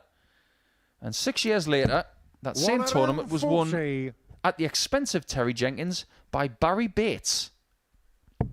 Talking about champagne. Well, this has been a superb leg from the pair. Meulenkamp members had a dart on the floor. He's left 182 after 9. Van der Ende 184 after 6. He's technically left 182 after 8. But remember, 59. earlier on today, he had an 18 darter with 2 dots on the floor. It's great acts of recovery, but it doesn't help when the darts are on the floor. 95. Not Dennis to McCall, give the most basic bit of 125. analysis ever known to man. Interesting. That was the Rod Harrington route for a 125. 38. Ron Meulenkamp 87. So, Meulenkamp 87 for 3-1 to put himself one away. In it goes, double 18. Surely. 51. Dennis Meulenkamp, It's another 3-1 lead, 87. and don't call him Shirley.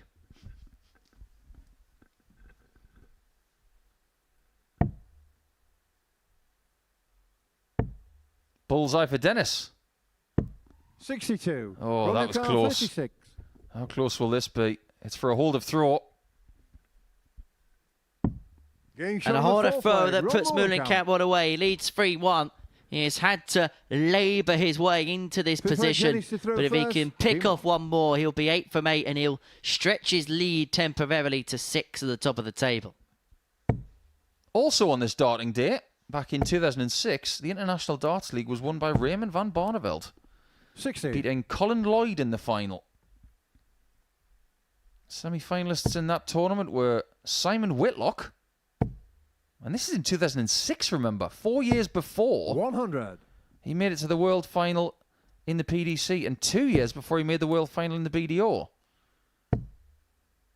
That was a huge, huge 59. tournament for Simon, because in the quarterfinals he beat Phil Taylor 6-5, with both averaging over 101. Don't say you weren't warned about Simon Whitlock before he popped. 60. Yeah, great tournaments they were. The International Darts League and the World Darts Trophy in the video was brought back, wasn't it, for a short while 60. between 2014 and 2019. Yeah, you might want to ask Fallon Sherrick about the importance of the World Darts Trophy. Very important to 100. her. Do you know who had the highest ever average in the rebranded World Trophy, 14 to 19? 43. I don't, but I'll have a guess off the top of my head. I'm going to say someone like Jim Williams. Scott Taylor, 104 in beating Dirk Town-Eckers in the final edition in Blackburn 2019. Interesting. 137. Thank you, Stato. Meulenkamp actually leads 104 for the match. 93. He's not averaging Ron Meulenkamp, 104. 104. But he won't care as long as he gets the 4 he wants. Tops for the match. 84. Drops below, but he's going to come back for 3 more upon his return. That has been his miss on tops today so far. Just a little bit under target. Hence why he's been on 96, double 10 so Meulenkamp, much. 20. So double 10 to seal time the match, Ron 4-1 Meulenkamp. victory for Ron Meulenkamp. That's now 8 in a row for the Bomb, who is making light progress of this Group A so far. He beats Dennis van der Ende by 4 legs to 1. That's despite missing 14 darts at a double. That the tail of the tape from that one. Johan Brouwer and Rusty Jake Rodriguez. They'll be in action for us, and that's after this short break.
Welcome back to the live lounge here in Portsmouth, where before the break, Ron Meulenkamp got the better of Dennis van der Ende by 4 legs to 1. It continues his perfect start to Group A proceedings here at the live lounge in Portsmouth. Next up, we're going to watch Johan Brouwer against, if I get my words incorrectly, Rusty Jake Rodriguez. It's been a long day. Just call him Rusty. He's not the first Rusty in darts, and that is a very deliberate shout out to our very good friend Russell Stewart. We all call him Rusty. Fine player and one of the best Australian dart players to have ever lived. Looks like you What wanted through first. a bloke as well. Brilliant guy. Great legacy that he left for some amazing Australian dart players after that. And that legacy is still being felt. But over to this young Rusty, who has got one job to do here, and that's 100. to deny Johan Brouwer 2 points. Because if he can do that, he will get back within 4 points of Ron Meulenkamp. 99. Could this game be deceptively closer than what a lot of people may make it out to be? Yeah, maybe. But I still have Rodriguez as favourite. He's played at a higher level than Johan the last couple of days, predominantly. I think we can pretty much forget 59. the first 2 games that Rusty played. But he's got to maintain a good level of play, because if he doesn't, we know that Johan can swoop in. 60.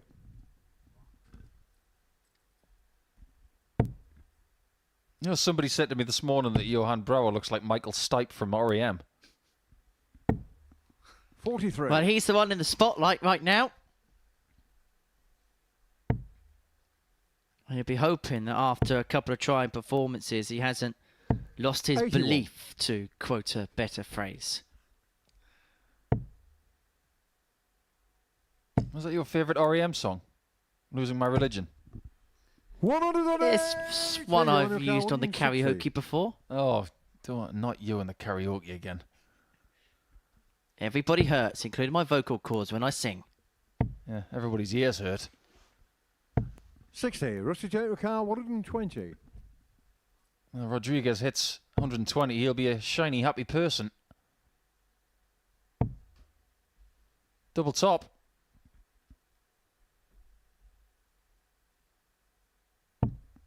$100. Not shiny, and he's not happy. 100. Ton. Tops. Game shot on the first leg. And a little bit of a let out of emotion from Johann Brouwer. His first ton top of the day. In fact, only the second we've seen all day. Rusty Jake with the 1-3-4. But it is the Dutchman that leads 1-0. I'm starting to think that Johan started 60. yesterday with his volume, and he might be finishing today with it. I wonder if it's the certain opponents that he has. 60. It's Rusty now. He's got Murnan in game 11, and he will finish up against Dennis 57. in game 13. It may just be up to Johan as to whether Dennis walks away with only 2 points from his first couple of days. 55.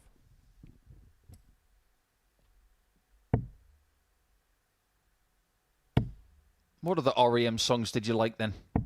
58. Now we're scratching. You can't just like one song or two songs. They had some of the best albums of the 1990s. 100. Hey, at least I don't like Coldplay.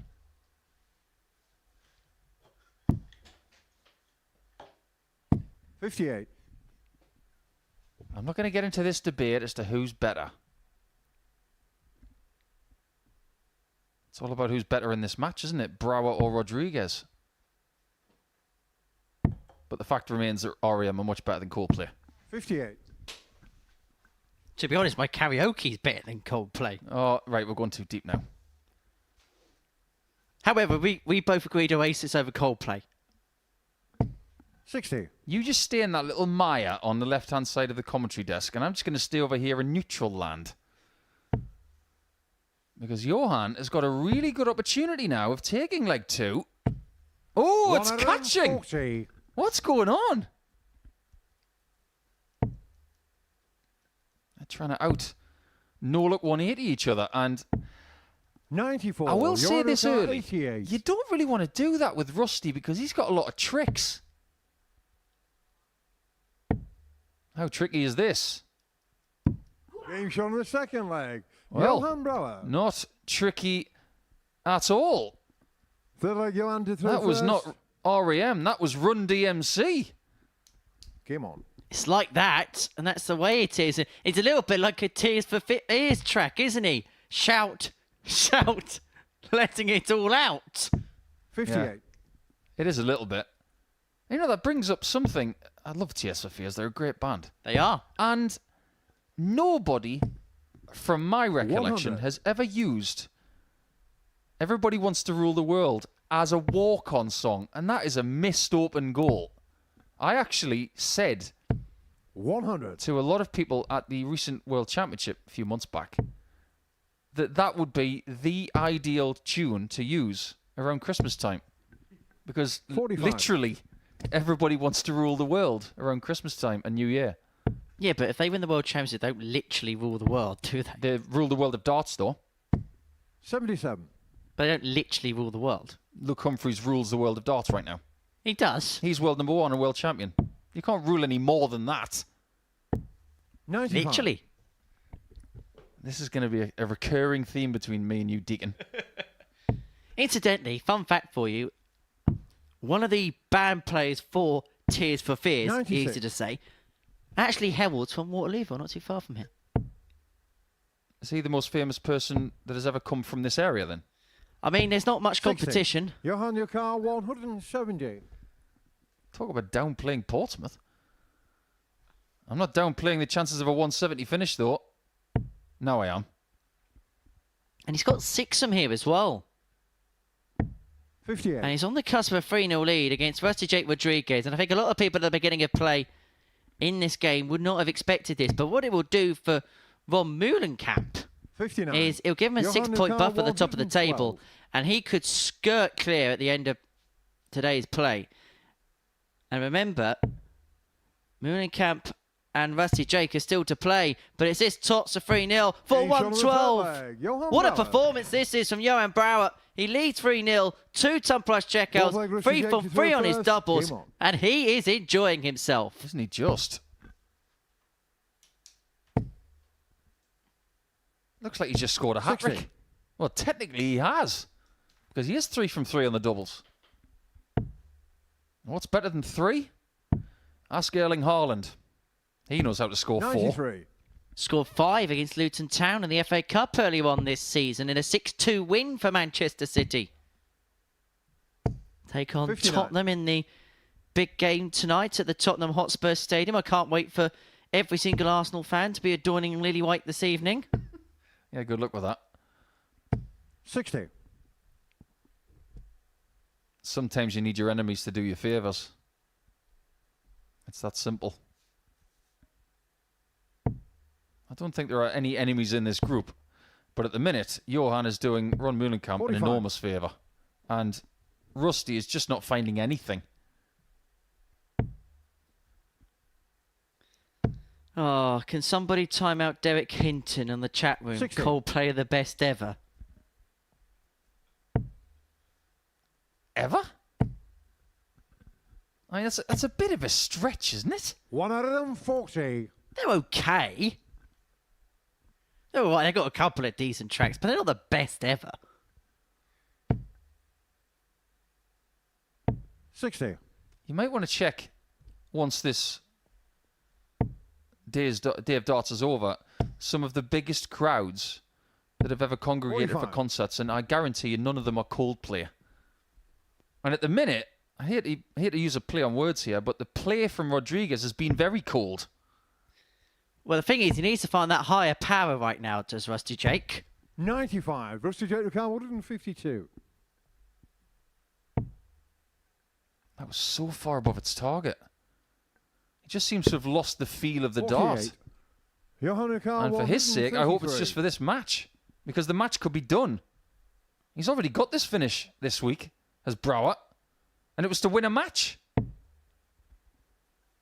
Well, he still may have to take out the 104 Rodriguez, otherwise the 57. clocks could run out Rusty Jake for him Lucar in this contest. 104.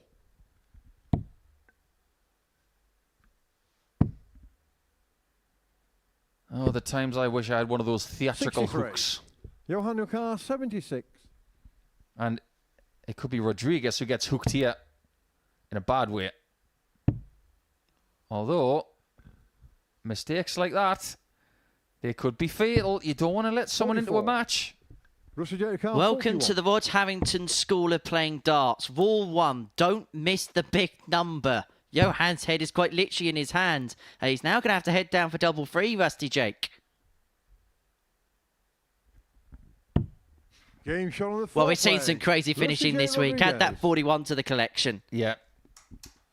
This really has Good play, been a Johan, to wide first. world of weird finishing. The WWWF.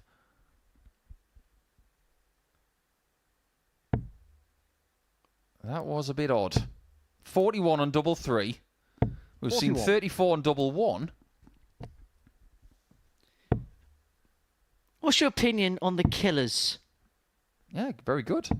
57. Very good. Don't like Kings of Leon. At all. Before anybody puts that band up there. No. Not a fan. 100. They can all bow down to Fleetwood Mac for all I can say it. And I am completely selfish in saying that. 180. Well, there you go, Rusty. Just go your own way. It could have been a landslide. 140. But now, Brouwer may have had enough of this game. He's got dreams. 85. He's thinking this one's going to be done in the next 6 darts.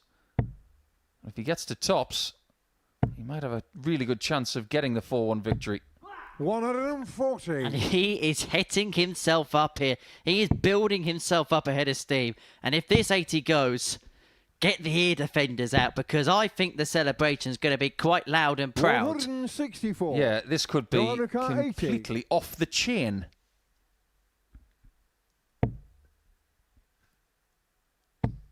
Tops. And it's out the way, 60. but it's not in. Rusty J. Your car 15. If Rusty hits this, it's a break. We're back on throw. Oh, not again. Okay. He's got 9 left. He might go 3-3-3 because he's got a marker.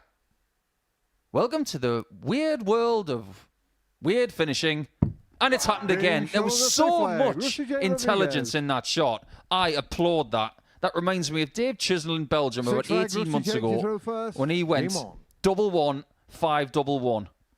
Hang on a minute here, because Rusty Jake is giving it back to Johan. We've got a bit of tungsten testosterone on the stage, and Johan is brewing himself up in the background. 58. Don't mind a bit of excitement. But you show me anybody who has done that before. 100. I've never seen that before.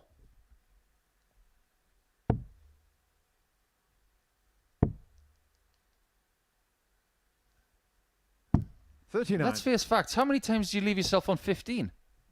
Not very often. So I defy anybody to find 3-3, 3-3-3 ever 83. before. He's now cheering 83s.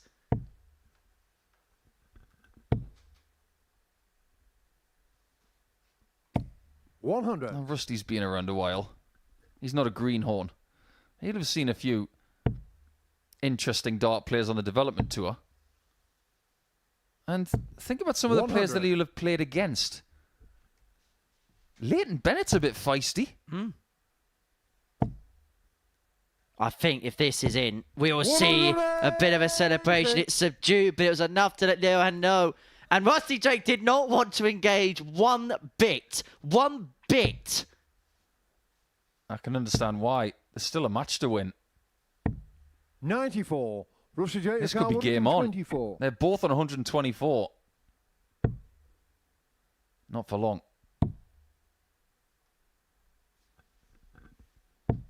44. If Johan hits this, especially on the bullseye, he will combust. This would be a huge win. It would really scupper Rusty Jake's chances, but it's not going to go. And Rodriguez comes back for the 80 to send us all the way. Well, which route can he do for this? He's had 2 weird finishes in a row. Rusty J. Your car 80. How can he leave 3-3 then?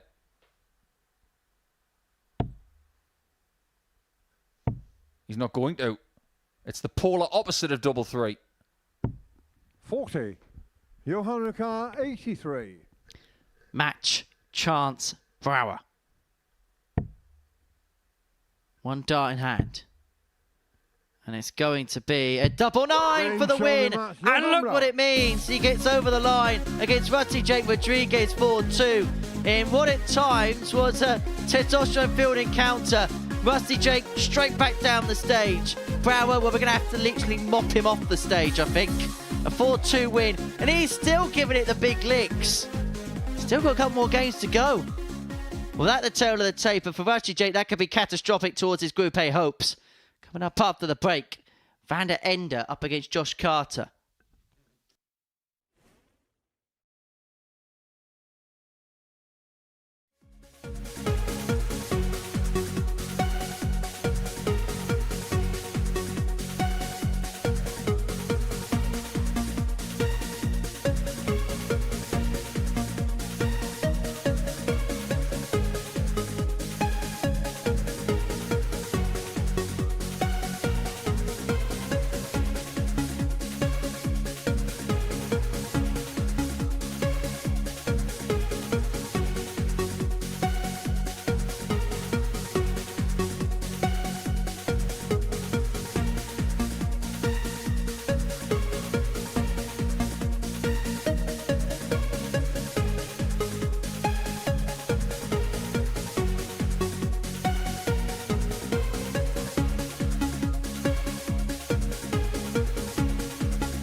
Welcome back to the Modus Super Series. We're midway through the action on this Tuesday afternoon. Myself and Paul Nichols have been watching all the action in the commentary box. This is what we've seen so far then, our Tuesday's worth of action, and it's been a dominant display for the top three apart from before the break. Rusty Jake Rodriguez was making steady progress before then losing 4-2 to Johan Brouwer. Paul Nicholson, as I say, is alongside me. That's a result which is going to put Ron Meulenkamp, even on this stage, on a Tuesday, on the hill in terms of qualification. Yeah, he hasn't lost yet, but Rusty's let that one slip. He didn't turn up in the first 2 or 3 legs, and then he had a chance to take the match into its later stages, but missed his opportunity to do so.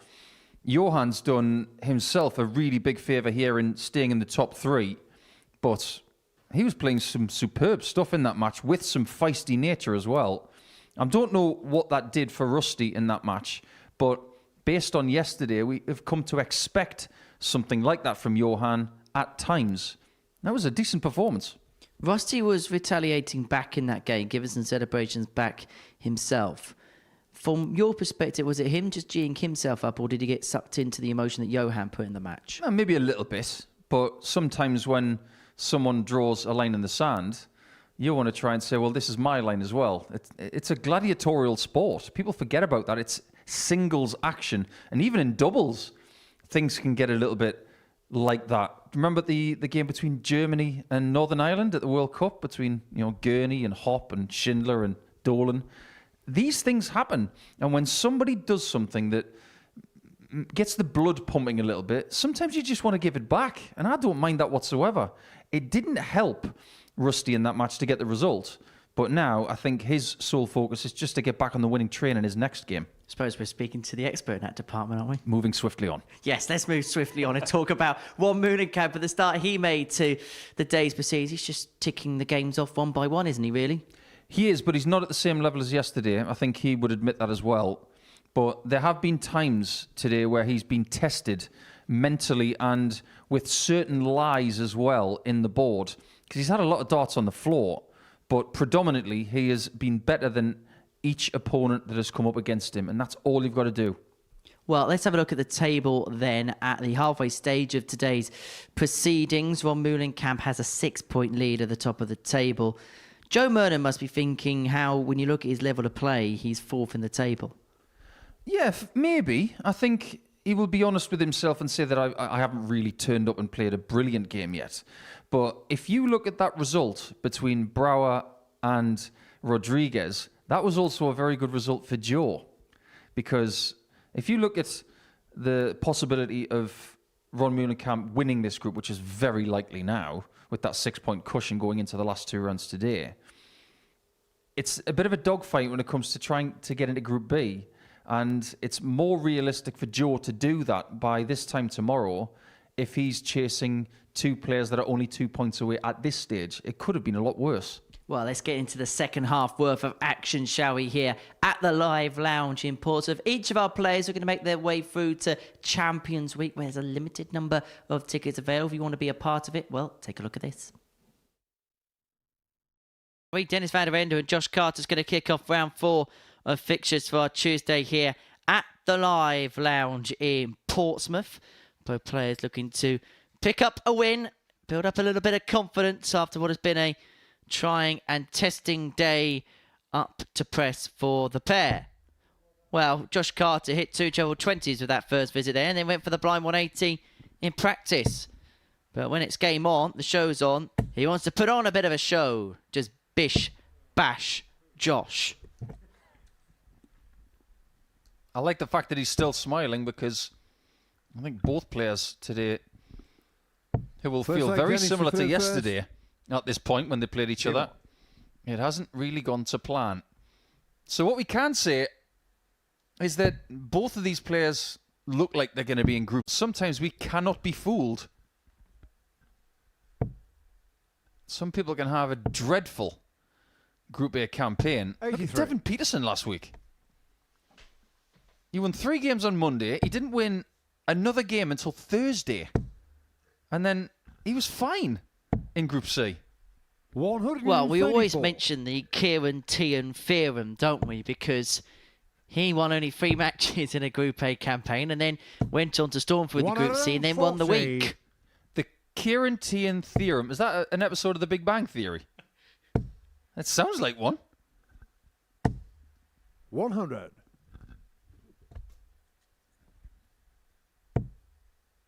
One thing that can't be ignored is the level of play we're getting from these two. 59. Dennis Ricard, 154. It's mid-70s. And that's being a little bit optimistic. 58. Josh Ricard, 141. What we'll do is we'll talk about their game from yesterday in the next leg.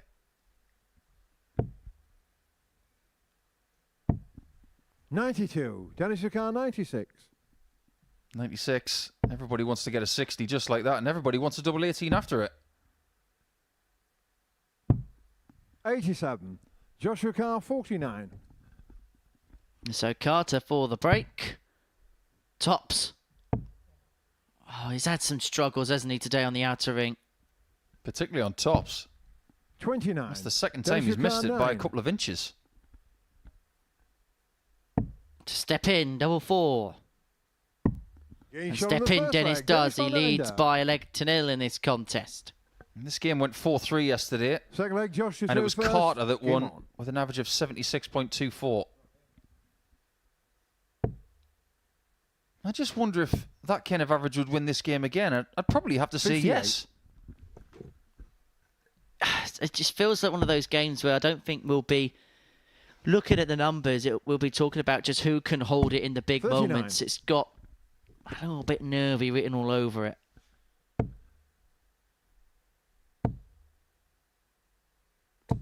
$100. That's the kind of visit he needs a bit more. Steady tons. 18 dart legs. It's something in the region of an 82 average.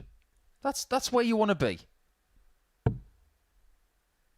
Anything that goes over 6 visits at this level, you're running a huge 95. risk of losing legs, and quite a lot of them. And it goes back to what you were saying earlier about just stripping things back to basics, the fundamentals, 58. getting them right. And sometimes in this suit, it is just bringing it back to the simplest scenario. And that way you'll just slowly build yourself up. Is it a first 180 of the week? 140. Surely one of them is going to get one in this game. They're both screaming out for one, even though Dennis has got a 177. Have you noticed this 58. trend as well Joshua Carr, of dart players having 108. names on their collar?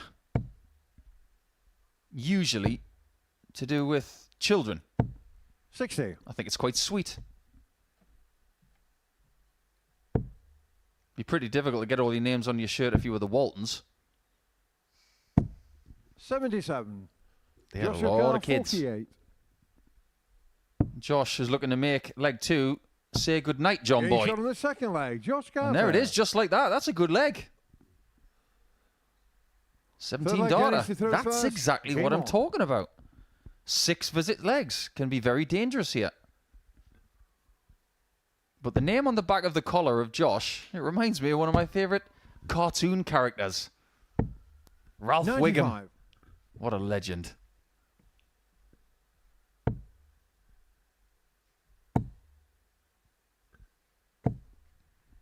$140. Ralph Wiggum actually went on stage and won once, you know. Did he? Yeah, he went on stage and went, I won, I won. And his dad said, get off the stage, Ralphie. 125. Yeah, he failed English, and he went up on the stage and thought he'd won. He said, me fail English? That's impossible. Well, there's been points today 85. where Carter's chuckled that I'm in danger in matches. But he's very much in the contest here. And he finds that elusive first maximum of the week. I told you someone was going to get one. Must be something about this fixture that elevates Josh's positivity. 39. Joshua Carr, 56. You'd love to take out 56 in 2, the way he took out 48. This is much Getting shot on better. the third leg. He's Josh showing Carter. exactly why he's here now. That's a 12 dart leg. His best Brouwer, leg Josh, you this through week by a first. Game mile. on. Does it boil down to as simple as he believes he can win this game? There's a realistic thought that I can go on there and take the 81. points, and that maybe relaxes him and brings the best out of him. Possibly. I don't think we should...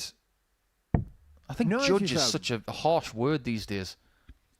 I think we should maybe grade Josh after this entire experience this week 76. and then see where he's at if he gets the opportunity to return. Because this is just the start for him. 42.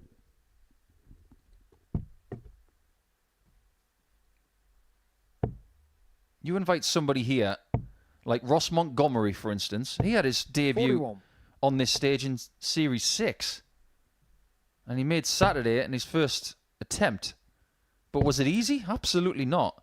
We tend 100. to grade someone like Montgomery very differently to what we would do with Josh or Dennis. Because they already have won titles. Big ones. Whereas these 43. two... This is the biggest thing they've ever done in sport. Probably. Is this Dennis's big moment? Indeed it is. They've now both found their first maximums of the week.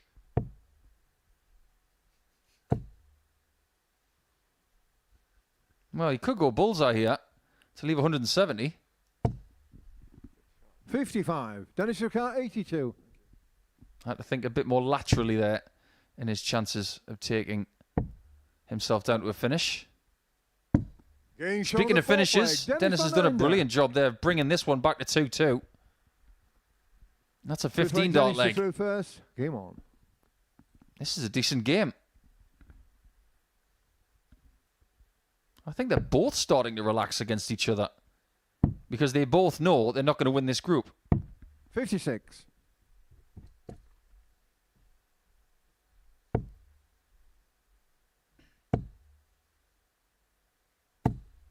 Let's face facts. 121. When you come here for the first time, you're going to be nervous. You're going to be going up against people you don't know predominantly. 85. Especially if there's a bunch of Dutch dart players here and you're from Staffordshire. You might not be hanging around a great deal of Dutch dart players. 119. And it can be quite daunting.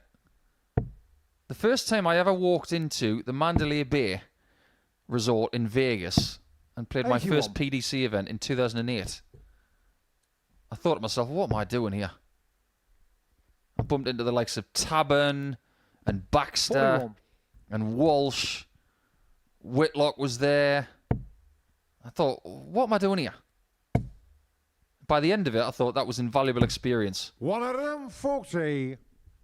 Within 6 months, I felt pretty good. And you just never know where these guys could be in 6 months. 60. Someone like Dennis Dennis, Ricard, for 139. example, he could qualify for the World Championship through the Western European qualifier in about 6 months. And I used to say, Josh, for example, couldn't qualify for Lakeside. 94. But Josh my Ricard, word, was that 160. dangerous. That's one of the best treble fives I've seen this week. I said 62. one of because Dennis the best Ricard, one came from 45. Josh and that crazy 34 checkout yesterday. Double 16 Game shot on for the fifth leg. 3-2 Dennis lead van for Ende. Ende. Nothing wrong with the doubling in this Six leg game. Josh to throw first. Game on. 3 out of 5 for Dennis, 2 out of 4 for Josh. So when they're getting to the 7. finish, pretty lethal. But sometimes just getting there is the problem. 100. It's not been a slow game either. 5 legs in less than 10 minutes. 58. And we've seen games here in Portsmouth that have gone over 25 minutes. Late, deep into the evening as well. 140. There was a couple of infamous games in January 2023. Shall I say no more? 96. You can say as much as you want, Henry. You've got a microphone in your hand. No, I've been told. Got to be careful what I say. 91. Oh, lovely thinking from Dennis. That's a very Nathan Aspinall thing to do. 140. I can't pay him a better Gonna compliment go than that. 170. I've just likened him to the current World Match Play champion. And maybe I misspoke there because that first start was in orbit. 40. There's an ordinate. Lost his coordinates. Can Carter coordinate something seismic here? Yes, he can. He can find his second maximum. They're like London buses. Taking forever to find one, but then two come in one match. This should have been easier than this. Turns out to be very difficult with a big dart in the way. And now Josh could take us the distance in this fixture for the second day in a row. 20. It's double 10 to take us all the way.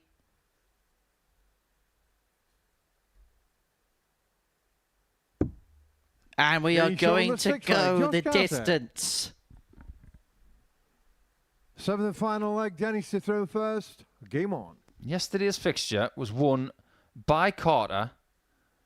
He had the darts in the last leg. He doesn't have them today.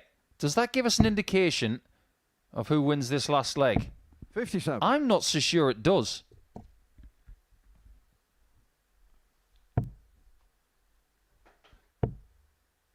They've both only won one match 82. over the last 36 hours.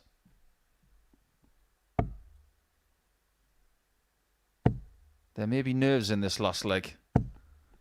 100. But the one game that Dennis won against Murnan yesterday, it was very similar to this. It was 4-3. So they both have experience of winning 100. the seventh leg.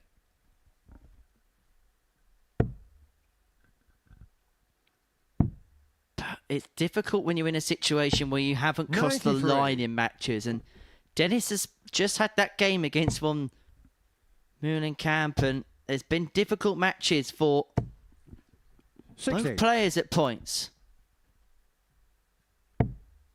There's nothing in it. Absolutely nothing in it. 45. Josh, just do me a favour. Don't leave 159 because you did yesterday. Well done. 99. It just shows, though, that he's improving and that he has learnt. And that's all we can ask. Progress. Absolutely. Sometimes you make mistakes like that when you're just a 44. bit too nervous Joshua and you're a bit too 160. inexperienced. He's already doing things today that are brighter. And unfortunately, I can't include Dennis in that because he's left 162. 100.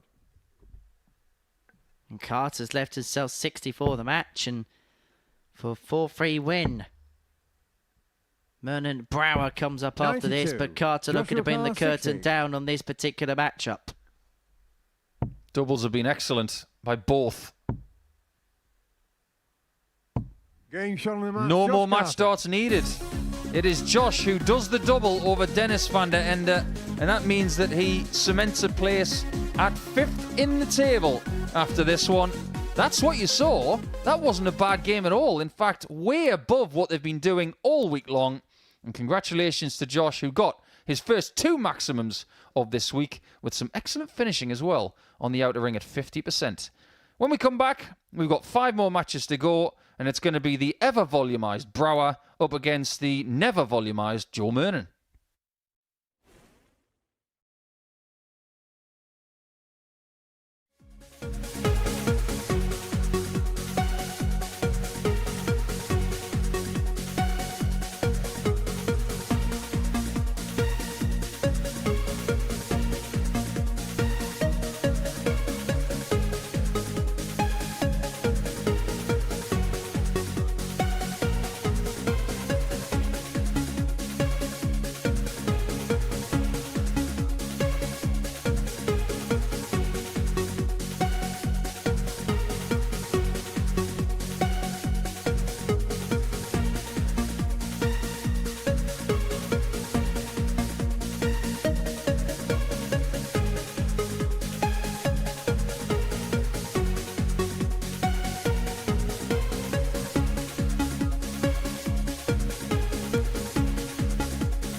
You may have been fooled that the last game didn't mean much, but the foolers out there may have been fooled by the fact that that was pretty decent from Carter, winning 4-3 against Dennis van der Ende. But this fixture as well, do not be fooled by this one, because this is a big one. Maybe not to win the group, or to be still in with a shout of winning the group because Ron Meulenkamp is in the distance. But if Joe Murnan was to win this against Johan and get his own back for yesterday, we'd have 3 players on 10 points 54. vying for 2 spots in Group B, potentially, if Ron Meulenkamp wins the group. He will have a game in hand on these 2, but he will be up against Rusty Jake 59. Rodriguez. That's in Game 12 after this.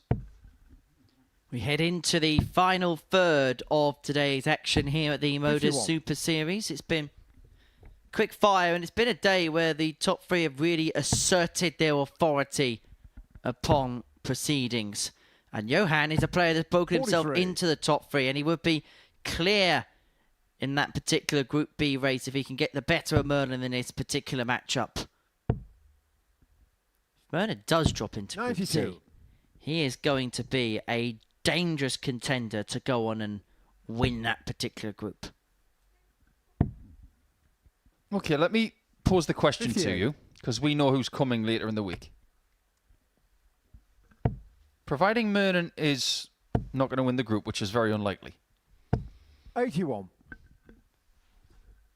where's his better chance of winning then through to Saturday? Is it Group C or Group B? Because sometimes it's very easy to get caught in the trap of, well, obviously it's going to be easier in Group B because there are more spots 43. and less games. But there are times that getting through Group C is just a little bit easier because of who you're playing 59. against. Put it this way, you're up against 2 of the Super Series heavyweights in Crabtree and Bolton in B. Keelan Kay, if he gets going, can play to a high level. 100. Jolicoeur, I just get the 164. sense that maybe Murnan in C would have a good chance, but then you're restricting the opportunity you're getting going through. It's a 140. difficult land to lay, but he's left himself double 12 to open up a 1-0 lead. 60. Jolicoeur, 24. A solid first leg from Joe. What he's got to do is he's got to keep Johan quiet. Game shot on the first leg. So John far, Murnan. so good. From a player that, from my recollection, Second has leg, never Johan, ever to done the anything first. flashy Game on. apart from his rather incredible no-look 180 from earlier today, which was absolutely sensational. And from absolutely nowhere, Johan was involved in a 55. fairly tempered game with Rusty Jake Rodriguez. Both players gave as good as they got in that particular encounter. Well, that's the thing, isn't it? If you're willing to give, you've got to be 96. willing to get. And I can say from personal experience, if you're not willing to receive that stuff, then you got nobody to blame but yourself. 100. I've given a fair bit in my time, and I'd be the first to admit there have been times when I haven't been able to receive it very well. 85. Can't be the tungsten talker that then cries for the wolf. 93. Well, there we go. He's now beginning to rev through the emotional roller coaster. That poor forehead. It's been getting a lot of action over the last couple of days. 100. I wonder what he's thinking every time he taps his head. Because the 85. natural thing for someone to do when they, well, to think when they do that is you're saying to yourself, think or be smart. 100. Well, he wasn't very smart, was he? Because he left 168. The Paul Nicholson School of Calculations will be back in session.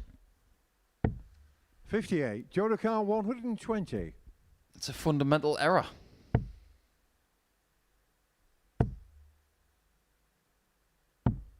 $40. Oh, is that the right time to go for tops, to lead tops? 110. I'm not sure about that.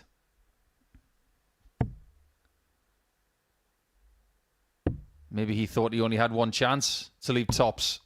90. It just so happens Show your car 80. that because he missed the board, he might have to burn a dart to get to a double.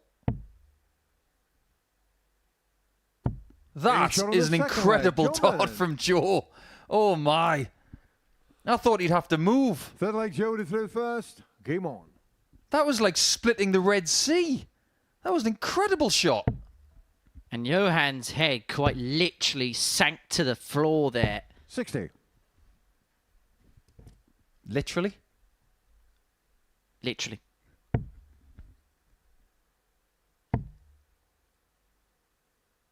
Yeah, 85. 2-0 to Murnan, but it's been all about the doubling. It's been excellent so far.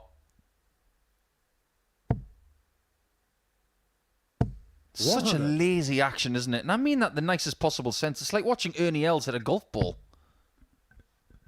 It just goes to show that when you look at Murnan play, 58. it doesn't take a great deal of effort to get the darts where you want them to go. Look at that. The arm glides through the air. That is graceful. 100. There have been follow-throughs in this sport that people have lauded for years, particularly Raymond van Barneveld. But look at this from Murnan. It is right up there. 100.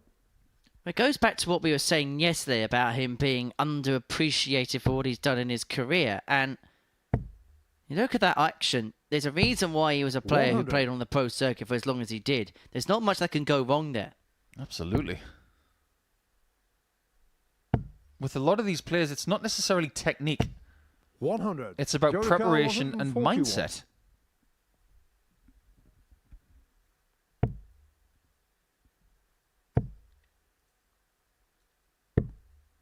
That was a sensible play from 59. Joe. It just Johan didn't pay Ricardo, off. 158. Just so happens that he got a little bit fortunate hitting the 19, which makes the next shot a little bit easier. To really put himself in command of proceedings to make it 3-0. Joe Ricardo, 82. Big passage in play. Brouwer's already taken out a ton today. Murnan on the 82. Some may argue that the ton is easier than the 82. Treble 13 doesn't get him out of jail. 26. Johan Ricardo, 100. And so the ton for Brouwer, and he should get a couple of cracks as long as he stays straight. What's he going to do? Tops or a 60? Door number 2, it was. He's not going to replicate something he's already done today, 60. which he then Joe did Ricardo, in 2 56. darts. It will be 2 darts at tops for Joe. Maybe not. Getting shot on the third leg. He doesn't need 2 darts at tops. He just needs the one at 10s. 3-0 Murnan. Fourth leg Johan to And through all of a first. sudden, there's a bit of a Game on. traffic jam in the middle of the table. Well, it's music to the ears of Von Meulenkamp, who can move 8 points clear if he gets the better of Rutty Jake Rodriguez in a couple of minutes' time. 60. It was this time yesterday that we were starting to get to know Johan a little bit. We knew that he was boisterous. 96. And when it came to game 5 yesterday, he beat Murnan 4-3. 100. It wasn't a classic game, but it was a good tussle.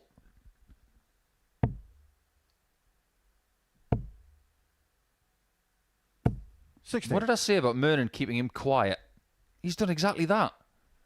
He's only allowed him 2 darts at double. A little bit like what Manchester City got to do tonight. 140. What, you want to go down that rabbit hole, do you? Who do you want to win tonight? 43. You're a neutral, just like me. Who do you want to win? I'd be quite happy for it to be a bit like Old Trafford on Sunday, where the rain streamed everywhere and the game was abandoned. But 100. You haven't answered the question. Who do you want to win? let's have a draw, because it then means both teams will be level on points going into the final day of the season, and then we'll just have a good 98. old-fashioned Johanna shootout. Carl Yeah, I like that. 101. I like that idea.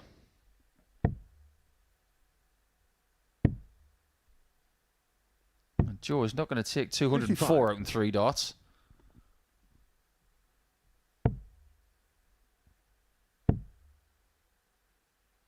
In fact, you couldn't take that out on a 96. quad board, though, 46. as well, could you? 204?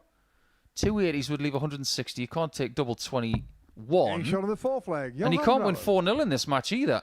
See, these are the kind of things that dart players think about. Fifth leg, Would you have Jody been able to first. take that on a different dartboard? See, that's something we could implement into one of our special weeks. We could get some special dartboards made that have no trebles. Only 58. singles and doubles, and play a 3-0-1. Wouldn't that be fun? You could argue that some players are better trained than that than others already. Yeah, they do have names for different 60. dartboards, like Lancashire boards and Lincolnshire boards, Yorkshire dartboards. We've done some challenges on the dartboard with dart skins, 81. with penalty shootouts and games of golf. You can check out those challenges on our YouTube channel. If you want to subscribe to the channel and 95. hit that notification bell when we do bullseye challenges and other strange little things, we'll let you know what they are. 100. I do actually have a Lincolnshire dartboard. It was a friend of mine from Lincolnshire who gave me it as a gift. Mark Wilson, the man with the best backpack in darts. Wait, 45. you can't say that without me asking you to explain more. Oh, I will. He used to go to PDC darts with his son's backpack, which had Lightning McQueen on it. I've got a picture of that. It's fabulous. 83. Lightning McQueen, sold. Oh, I saw something better on Sunday. There was a local car show near Hayling, and all of the cars were passing me on the other side of the road. A lot of them were American-style 100. Chevys and trucks and Chryslers. One guy had done his truck like Mater from Cars, and it looked exactly the same. It was fabulous. 59. Ka-chow. Well, Joe would like to be a bit like Mater at the minute. Me gonna get me a 120.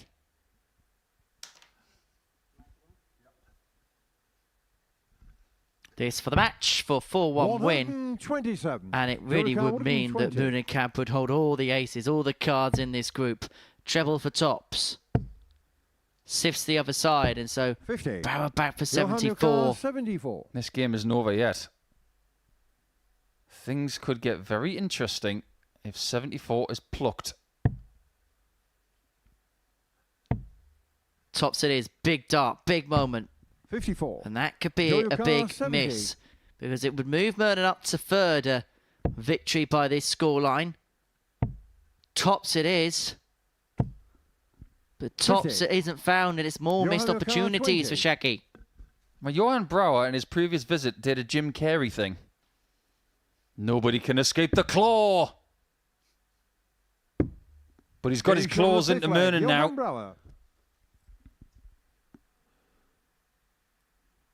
6 leg Johan to throw first. Murnan is left speechless. Game on.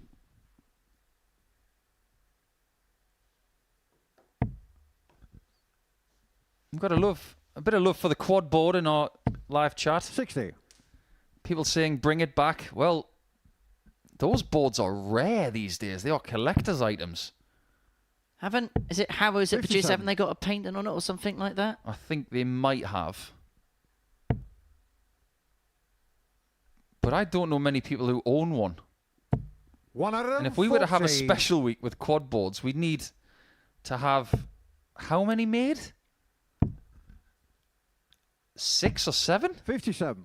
Well, 8 sessions a week, plus you'd need a couple of spares. You'd probably need about 15. 140. We could have a Champions Choice week where the trebles are tiny. I'm not sure the players would like that. 100. Johan Carr 161. What is happening in this game? Johan all of a sudden's got his tail up. He's a bit like Basil Brush. 66. Remember his catchphrase, don't you? Boom, boom. Yep. Said in a rather husky way. 140. Johan isn't over yet. 95. Said Johan. He's not going to go double-double. 55. Johan Carr 147. 147 is easier than a 9-darter. Yeah, right. 97. To take us Johan Carr all 40. the way.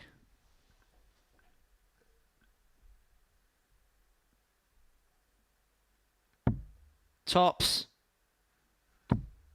One left. 20. Doesn't go, and Meulenkamp, so 50. Murnan returns to 4-2. Match opportunity. Oh, he went for the bull. And he James does win the Murnan. match. Joe Very, Murnan. very interesting ending. This is Joe Murnan here in week 12, flexing his entertaining muscle. We've got a null at 180 with no emotion, and he went for 50 for the bull with one dart to win the match. And he has done. He's won the game by 4 legs to 2. Average is almost identical, but the doubling again from Murnan was very, very useful at 50%. When we come back, it will be advantage Meulenkamp. He's looking to get to 18 points and 9 matches undefeated.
Right, welcome back to the Modus Super Series. Before the break, we saw Joe Murnan get the better of Johan Brouwer by 4 legs to 2. And so it now means that it is full advantage to Ron the Bomb Meulenkamp, myself, Henry Deacon, and Paul the Asset Nicholson watching all the action on this Tuesday afternoon. And we could be about to watch Ron Meulenkamp go 8 points clear at the top of the table, because if he beats Rusty Jake Rodriguez, then he is going to canter his way forward into a real promising position and could effectively get First the job leg done runs in to Group A first. before the end of today's play. Game on. Yeah, that's a very fair thing to say. Because if we look at the remaining fixtures, if Meulenkamp beats Rusty now, and he beats Carter in game 14, he'll have the perfect 20 from 2 days. 140. And an 8-point advantage will be a guarantee. 134. Nobody has ever overturned an 8-point cushion from Tuesday to Wednesday. It's just so unlikely that at this stage, you've got to say, if Ron wins this match, he's going to 57. win this group, no matter what happens. I would be someone who would adorn a Baltimore Ravens jersey 43. if Ron was to not win this group, if he wins this match. That's how likely it is. Well, we thought the other week when Scott Mitchell ran a bit riot in the Group A, it was as dominant as we've seen from a player in that particular group. Well, Ron Meulenkamp 54. has stepped up and taken exception to that particular rule. Although he has had one or two moments where he's had to skirt opportunities and skirt chances by. 140. But he has been by far and away the best player in this group. Points don't lie. Points relate to the amount of doubles you've hit. Not necessarily about the amount of maximums 60. you've hit or the amount of 140s, but it's how you've plotted your way through. And Ron has played so differently today than yesterday, but he's 39. still winning every match. He's not had to play at his best, but still is in the position that he's in. There's a risk, isn't there, that if you are in this dominant 60. position, you can Looks as though easily the take your foot off the gas. 145. It happened to Justin Hood a couple of weeks ago. He won all 5 games on Thursday, and he found himself needing to win his last game just to make Saturday. 104. Ronducar 130. The little fish. Wow. What can he find of that? Maybe a little portion to the top left-hand corner. He went across to the right, doesn't find it, and so Rusty Jake comes back for 41 to 78. take out Rusty the Jake opening Car leg 41. with a breaker throw as well. It's double 14. He does anything to leave this double. He loves it over there. But he can't 13. find. Ronducar 52. He's very surprised he didn't hit that, and so am I. Double 16 for the left-handed Meulenkamp.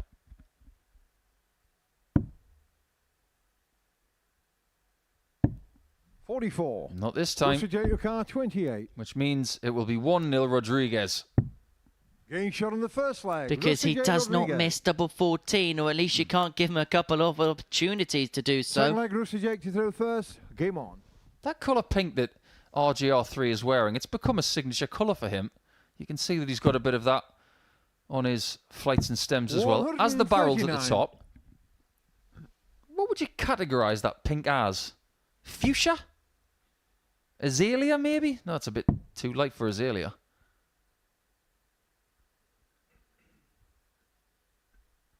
It's almost a bubblegummy type pink. Yeah, it is a little bit. 97.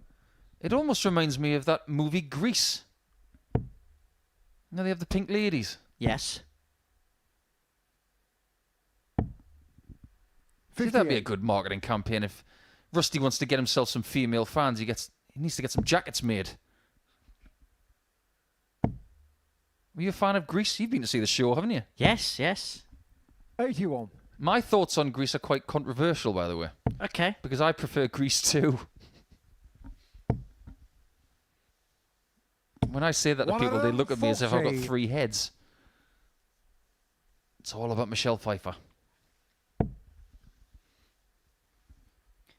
Greece may have been the word back in 1978, but win is the word on both players' minds 140, right Rusty here, Jake right now. 164. Right here, right now was Fatboy Slim, wasn't it? Norman Cook lives just 44. down the coast. 1994, wasn't it? Or was it a bit later? It was a bit later than that, I think.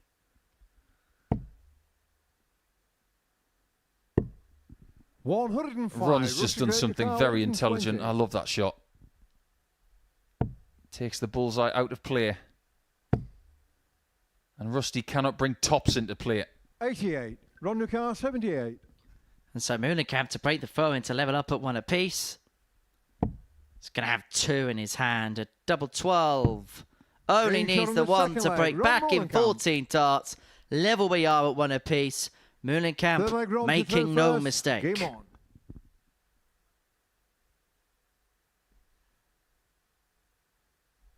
A dart player deep in thought.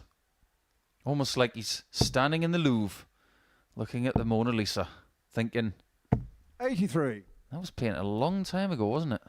I wonder what Leonardo was thinking when he painted that. 100.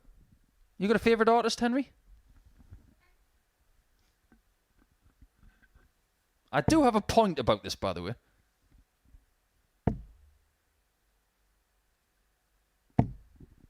Do you know any 100. artists? I mean, you got your Picassos and your Van Goghs of this world. And you don't have a favourite?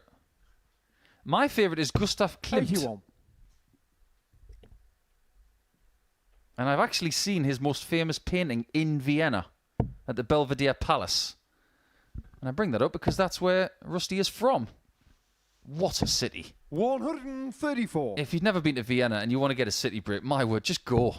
It's extraordinary. The history, the markets, the cuisine. 58. I once had a Wiener Schnitzel in the same restaurant that Sigmund Freud used to get one. It was a cultural phenomenon. 56. The 3 days I spent in Vienna a couple of years ago, I loved it. But Klimt and the famous Kiss, saw that, astounded 56. by it. Ronica 128. Still my favourite piece. I'll ask some hotel recommendations a bit later on. 128 for Meulenkamp. Decided to stay there to leave himself on double four, like the Lion 88. Dart 1. Leaves himself tops upon his return to move himself 2-1 in front. Scuppered a couple of darts, didn't he, to win the first leg. But since then has been the dominant 55. force in this Ronica encounter. 40.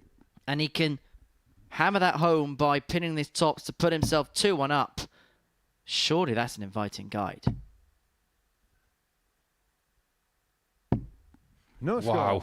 Rusty Jake your car 151. More pain at the top of the board for Ron Meulenkamp. But no more pain after those 3 darts. 86. Ronica What about 40. these 3? Can he find the target this time? Tops. Now double 10. But this has been one of the stories of Ron's day. Is he's He's needed on the chances third to leg. pick up the Ron pieces Meulenkamp. in legs. But he's got over the line to lead 2-1 and to 4-5 put him Rusty Jake towards to the go first. halfway Game. house. He's 2 out of 9 on doubles in this match. And he is throwing a lot of darts at double 96. today. 9 to get his first win, 15 to get his second win, 18 for his third. He is gradually needing more chances to get the points 100. as the day goes on, and it's not the same pattern as yesterday. He 140. hasn't even played the rest of this match. And he hasn't played his last match, but he's already had more darts at double today than he had yesterday. 60. But it's also shown that people just cannot take their chances against Ron at the same time. He's almost installed this aura about him in this group that he is the man at the top of the table. 58. He is the man to beat. And so when people have had chances to beat him, like Johan Brouwer did earlier on today, that is now entering the psyche. Oh, look at that one. He's manipulated the first dart. He's actually made it stand up even more. Brilliant. 180. That is one of the best 180s you will ever see. He made it easier because of dart 2, and that was a cricket stump 180 as well. 1 and off stump, 1 in middle, 1 at leg. 39. Just give him the leg. That's how good that 180 was. 161. Well, he's going to get 6 because that bounce over the last dart for Rusty Jake cleans him on 168. And so there's no necessity to go for the 161. There's no necessity. Decided to go for it and then 128. sagged low. That would have been a very fitting end to that leg with 341 60. in Ron your car 6. 33. He'll take 341 in 8. Double 16 for 3-1 lead. 2 8s. 17. Now, the issue with Ron's miss on Rusty double Jake your car 16 is 108. because of the way his darts go in and the shape of his dart, it blocks and obscures the bed of the double 8. Rodriguez now looking to step in by finding the target Ron's just missed. And that He's on 108 the levels fourth flag. proceedings up Rusty at Jake 2 apiece. Rodriguez. Just letting out a little bit of emotion. You could tell the frustrations just began leg to Ron ratchet up a reverse. little Game on. bit. But a level game we're at 2-2. Can I turn the clock back about a minute 45 when I said just give him the leg? Does that just illustrate that no legs are ever given? 100. That's darts. you still have more work to do, even if you do boss the scoring 99. stakes. That is the leveler in a nutshell. Well, Ron Meulenkamp, 2 from 12 on the doubles in this contest. 136. In terms of the scoring stakes, he's been the better player in this match, but Rusty Jake has bided his time when the opportunities have come. He's 43. by and large taken them. 2 from 4 on the outer ring in this game, including that 108 out, his second ton topper of the day. I'm just casting my eye over the games that we've had today. 95. Nobody has averaged over 90 yet.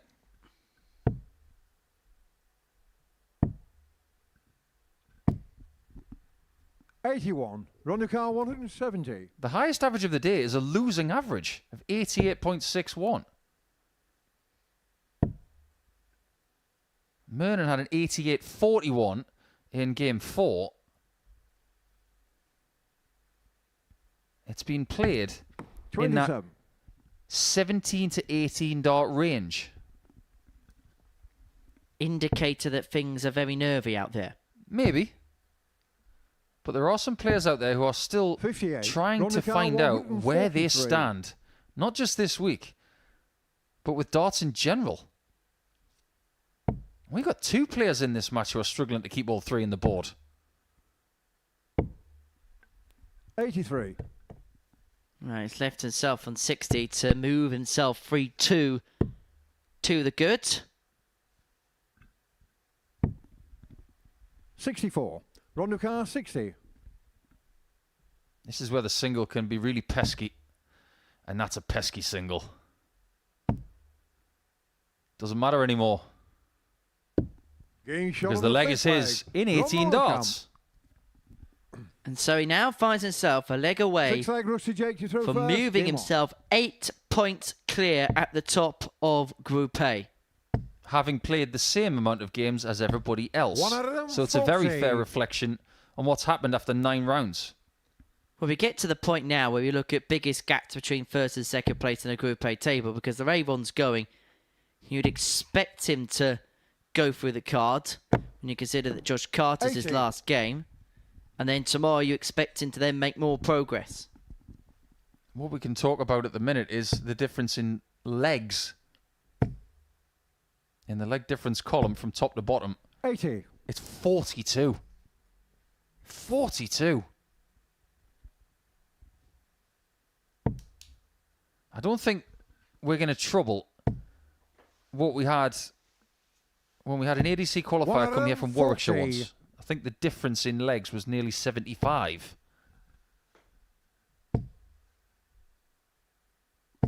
140. But don't be fooled that this game is done, because it isn't. There could still be hope for the chasing pack, which includes Rusty Jake. 180. But that 180 might Golden crush his 41. hopes if he doesn't find this. And because he's not going to find it, Meulenkamp has got a chance to put the hammer down. 105. Run your car 101. This is for 18 points. This is for 9 wins from 9. Went bullseye first. Well, 25 was his original plan B. This is plan C, which is 87 with 2. Cannot recover. And so Rusty Jake 40. to take us all the way. Rusty Jake car 36. Double 18. Getting shot on In the it sixth goes, leg. 13 Rusty Jake darter, Rodriguez. and we have a level match. 3-3 between Seven and Meulenkamp and final leg, Ron to Rodriguez. throw first. This could be Game the on. leg that either sees Rodriguez back in the race, or it sees Meulenkamp run clear.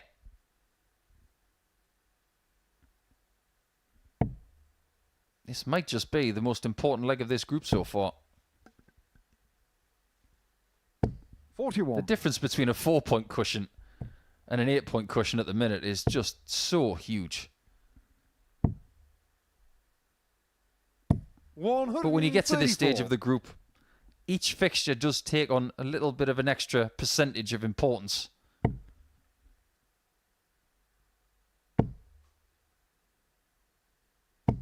$100. And the only motivation that Ron needs is I do not want to lose at all. I do not want to 85. taste defeat. I want to be that player who has 20 points going into tomorrow's play. But he won't even have a chance of that if he doesn't win this leg. And when I say a chance, 140. Henry's already mentioned he's got to play Carter in game 14. Ron the Bomb is looking to be the Bayer Leverkusen of the Super Series. 96. Undefeated, invincible, and a little bit like Bayer Leverkusen, they have had to come back from deficits in the past dramatically and late, and it might be the case again here for Ron. 100. Big last start. Aren't they a football team named after a pharmaceutical company? Indeed. Bayer Never Losing is their nickname now. A bit like the Auckland 48. A's when they were on a massive Meulenkamp, streak. 120. They may never lose again.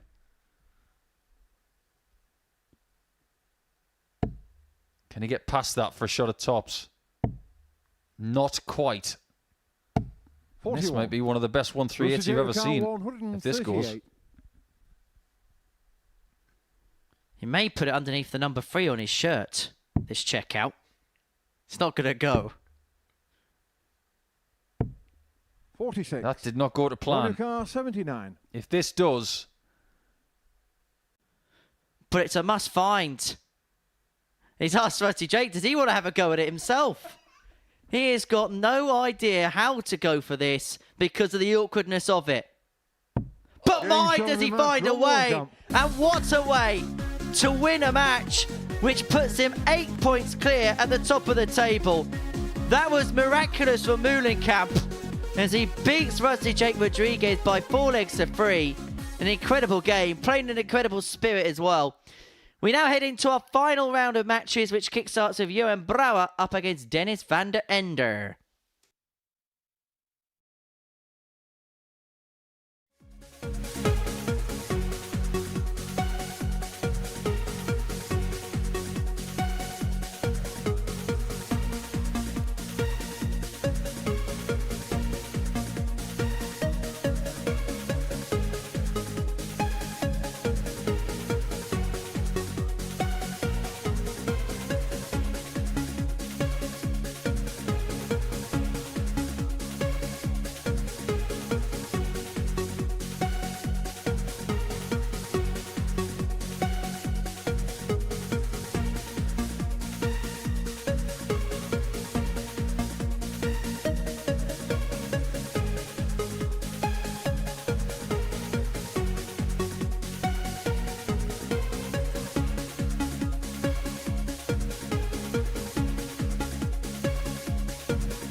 Welcome back to the Modus Super Series, where Ron Meulenkamp has an 8-point lead at the top of the Group A table, and this is how he's done it so far today. 4 wins from 4 on the back of the 5 wins from 5 on day 1. He is sitting pretty at the top of the table. And this is how the table looks. He's 8 clear of Murnan, 8 clear of Rodriguez, 8 clear of Brouwer.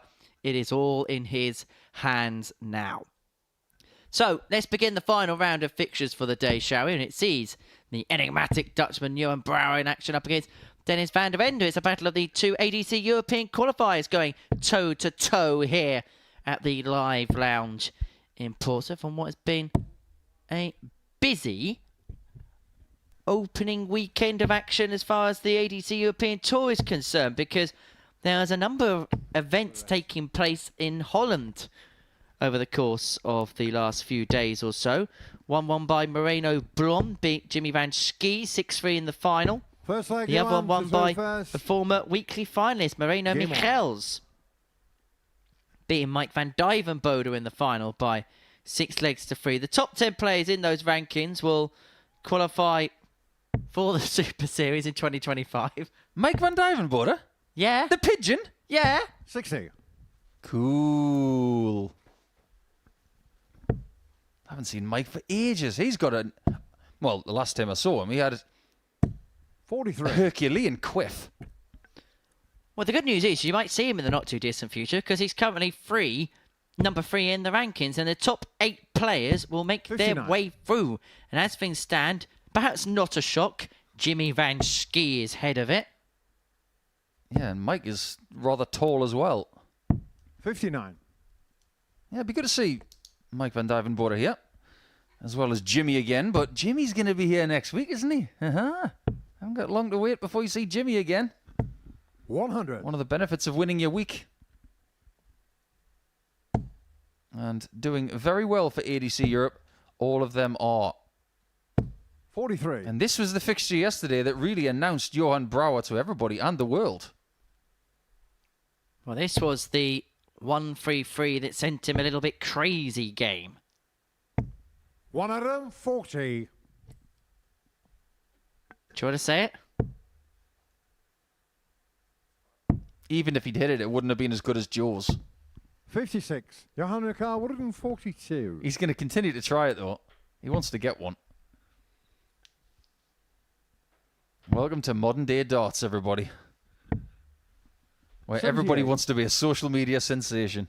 But it's just the world of sport now. Like, you can't just win. You're not allowed to win anymore, okay? You're not allowed to win. You have to win by doing something. 140, thank you. Johan Ricard 64. And unfortunately, it's one of the... I think it's one of the drawbacks of the modern era. There's plenty of good things. There's 1 or 2 drawbacks, but there's no Game shown in the drawback first from that. leg, Johan Brouwer Brouwer. leads by a leg to 0. Well, give me some examples of what you're saying. Second leg, Dennis to throw first. Well, put it Game this on. way. Is it like scoring a penalty, but you've got to score Panenka? Not just a little bit like that, but then people's stat pat achievements, or stat pat, 57. stat pat, Do you want me to say it? please. Stat pack achievements. There we go. There we go. So 60. they'll compare one achievement with somebody else's achievement, and even though you've done exactly the same thing, you'll never be as good as anybody how somebody else did it, because the numbers didn't quite correlate. Could you say that a little quicker? I can if you like. 90. I'm only kidding. But I see what you're saying. Everything's got to have a little bit of gold dust on it, hasn't it? You can't just win 2-3-0. You've got to do it with extra flair. You could have a figure skating routine and do it completely impeccably. 43. You could have 4 or 5 triple jumps in there, your Salchow, your toe loop, your Lutz. But if you don't land a quad these days, you're not getting a 6. 85. Well, put it this way. There could be 2 players at Champions League. One could win their final with 112 average. The other player could win that final with a 72 average. 45. What have they got? The same. Exactly that. Winning sometimes is just winning.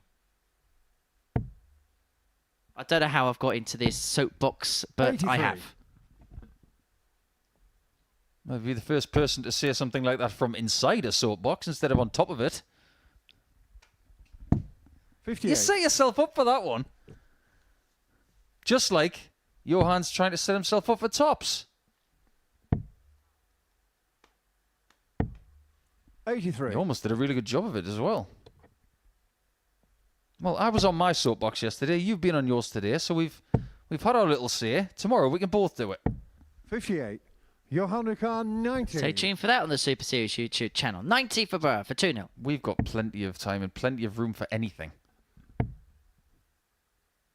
I like it. Game shot He on the likes second it. leg. Johan Brouwer. And he knows exactly where the lens is. Third leg, Johan to throw first. Game on. Who do we blame for that? Oh, that's right. Schlichting. David. And his turtle power. Apparently there's more than one dart player called a turtle. 60. I'll let him scrap over that. He'll have to get old Teenage Mutant Ninja. Another max. Now he's starting to find it. 80. He's got one in back-to-back matches now. Is Johan just going to high-five anybody who hits a 180 against him now? It's going to start looking like a basketball match in a second. 60. Somebody goes to the free throw line and they miss 2 one-pointers. They go to the bench and they get a high five from everybody. That makes sense, doesn't it? Talk about rewarding incompetence. 81. Well, could you imagine if someone hits a 9-dart against Johan? We could enter Anton Ersland territory. Oh, big hug territory. I love that 9-darter, by the way. It's not only a great 9-darter from Sebastian, but I think 60. Anton made that a really nice moment. Sure, we'll see Anton here at the live lounge 60. soon. One of our Swedish contingent. Yeah, I hope we do. Anton's a great guy. And Sweden really are starting to do great things with darts as they try to 60. push on the way that the Netherlands have over the last 25 years. I think Harrison is a very real threat next week. 60. If he wins Champions Week next week, I will not be surprised.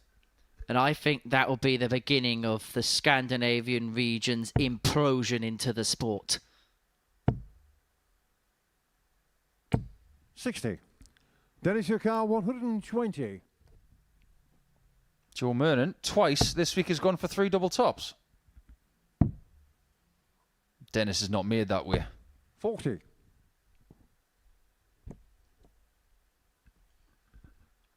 Well, Van der Ende comes back for 80 to bring it back to 2-1. Been a little bit of an off leg by Johan. 45. Dennis Johan 80. I'm not going to talk about that visit. Johan's just done it for us. Double top. 60. Johan Johan He had 156. the Ron Meulenkamp dart from the left-hand side of the hockey there. He couldn't find what Ron could. Unfortunately, Dennis couldn't do what his other Dutchie did and find it on the left-hand side. 60. Dennis Johan 20. And it's double 10 for Dennis. It's double 10 Van der Ende's den. No is the answer. 18. Oh, wow. Johan Johan 96. And because he's straight into the treble 1, he has left himself on the madhouse if he returns. Treble 19, double 19, following the straight into the single 1. 40. Dennis Johan 2. Only one way to get this. This is a rulebook double 1. No score. He got the 1 up Johan and the 2 up, but he Johan didn't get the 1 in. 56. And so this more tangible opportunity to move himself free in front with 4 to play. Tops just about in the single, which is why he's a little bit of a smirk to himself. Game In shot it on the third goes. leg. Johan 3-0 Brouwer. to Johan. Fourth leg Dennis to throw first. Game on. Well, yesterday we were talking about famous Dennises, weren't we? You brought up Dennis Burkamp, 100. probably the first Dennis most people in this country would think of because of his great times at Arsenal. Dennis Quaid, Dennis Hopper, great actors both. 25. Dennis Rodman, great defensive player for the Detroit Pistons and the Chicago Bulls. 140. But what about famous Johans? I suppose you've got Cruyff. Strauss? 99. We listen to very different radio stations, you and I.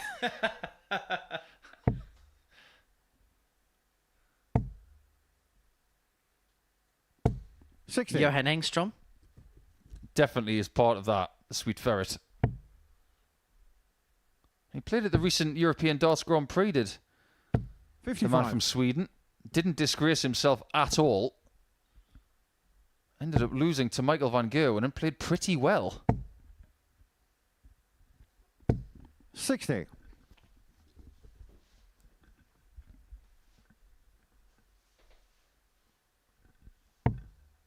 Johan really shouldn't have won the last leg. But because he did, 100. Dennis Ricard, he will try and stick 41. around in case Dennis has more trouble on the doubles. Because he's had 6 darts at double and hit none of them. Johan has had 57. 3 darts at double and hit them all. And of course, we have to make sure that we mention Dennis Priestley when we're talking about Dennis's. Of course we do. I'm Dennis Smith. 40. Dennis Ricard, 84. Especially when Paul Hinks is on the hockey because he's from the same neck of the woods as Priestley. This is double 11 coming in.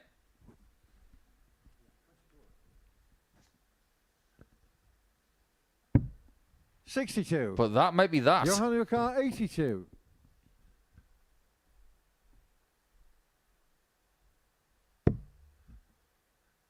He's had a few mistrays on that 82. There's a few times someone's hit a 3 on the back of the 82, but he's recovered with dart 2, and this is for the match. Double 11! Game on the match, A big Johan celebration on the back of a big win for Johan Brouwer, a 4-0 win against Dennis van der Ende to end his day. Well, that's what he made of that. Don't apologise, man. You've won. That's the tail of the tape. 4 for 4 on the doubles, but the scoring power needed a little bit more. Josh Carter, Meulenkamp is live and next.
Welcome back to the Modus Super Series, where Meulenkamp is on the cusp of completing the card for 2 consecutive days.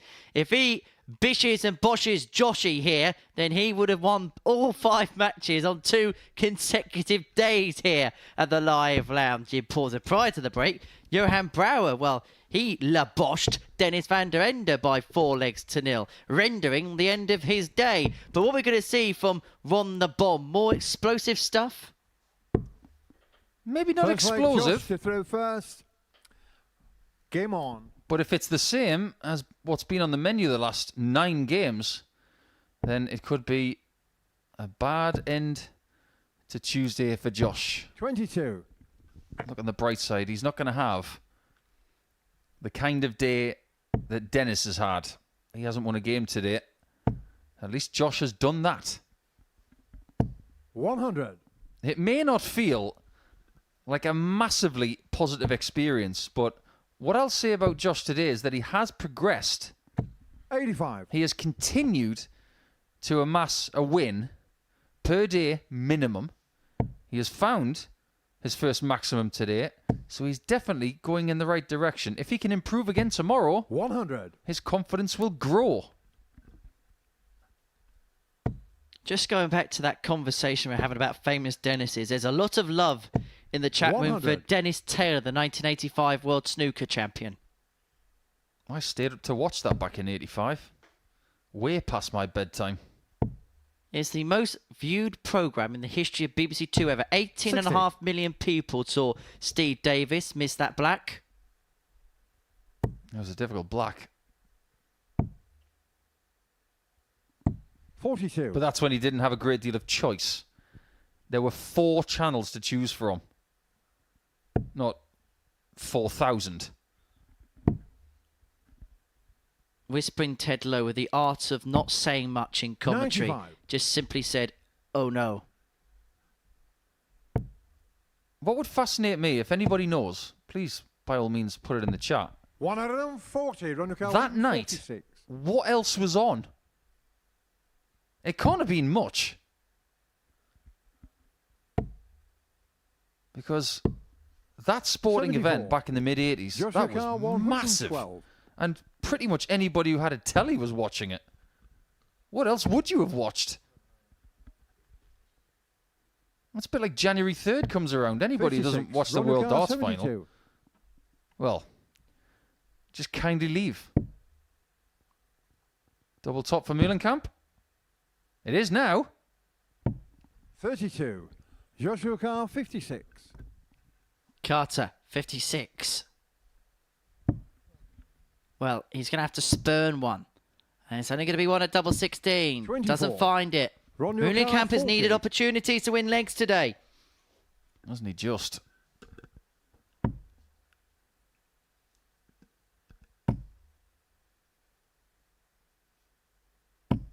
No score. That is now Joshua Carr, 60 32. darts at double today. And he's only starting this contest.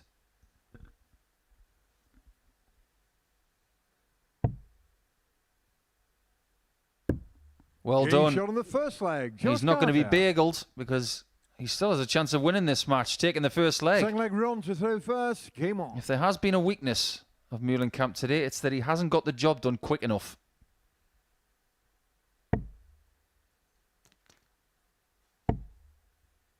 And just to finish up your 55. topic of conversation, we had a text from a friend of ours in relation to famous Johans. 96. And he said, what about Johan Cabaye, who played for Newcastle United? Oh, yeah. We loved him when he was at Newcastle. We didn't want to let him go, but we almost had to. Still very much a fan favourite when he comes back to watch 45. the odd game. And the weekend just gone, we had a couple of really good fan favourites watching 60. the recent draw, which was... it wasn't a very good game, wasn't it? St James's Park at the weekend. But Papa Cisse was there. Remember that double he got against Chelsea? My word, what a couple of goals they were. That second goal was probably up there, 140. one of the best goals ever scored in the Premier League. That was under Alan Pardew's great side, wasn't it? They got to the Europa League 60. quarterfinals back in 2013. Alan Pardew's great side. I'm not sure that sings true with the Geordies. Yeah, let's give him an 8-year contract. Let's pay him whatever he wants. Well done, Mike Ashley. 55. Yeah, but then he decided to replace him with Steve McLaren. I didn't say we got it immediately right. 100. They went on to manage Crystal Palace in an FA Cup final and give us one of the most iconic cup final celebrations of all time when they went 1-0 up against Manchester United. Well, I wouldn't say anything 28. against Palace at the minute. They're playing so well. They've got some players. And they've got a decent manager in Glasner. My word. What a side they are at the minute. 45. Watch out for them next season. That's all I'm going to say. If they hold on to their players. Well, manager, because Bayern was after him, wasn't he, the other day? Yeah, there's going to be a lot of toing and froing 100. over the summer, not just in Joshua football, but in this 140. sport too. And possibly before the end of the day. Now, if Josh can leave something handy, 45. Ron your car, 78. forget about that. He wanted to leave tops. He did not want to leave 95. This is a very familiar shot. And he's getting really good at it. Ron Meulenkamp. What we're establishing here is Ron Meulenkamp is better at his doubles when he Josh can't is through actually first. see the Game on. double. It's the equivalent in footballing terms of saying to David Beckham, I think you can hit the target better when there's a wall. 93. In fairness, David Beckham usually was.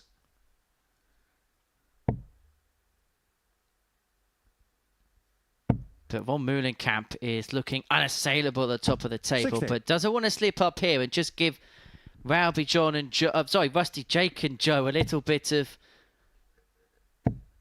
hope. 60. Whatever happens, there are going to be 2 players on 12 points overnight. Brouwer is going to be one of them. Murnan or Rodriguez will be the other. 60.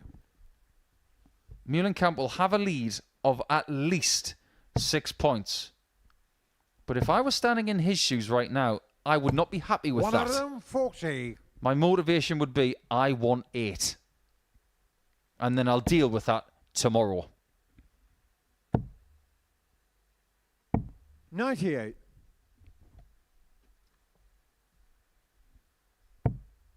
Don't underestimate either just how these players will be feeling after their 82. second consecutive 5-match day. Is this where the experience of Meulenkamp could come into play? Yeah. He hasn't been expelling the same sort of energy as a Brouwer. 140. That's where Meulenkamp and Murnan come into their own.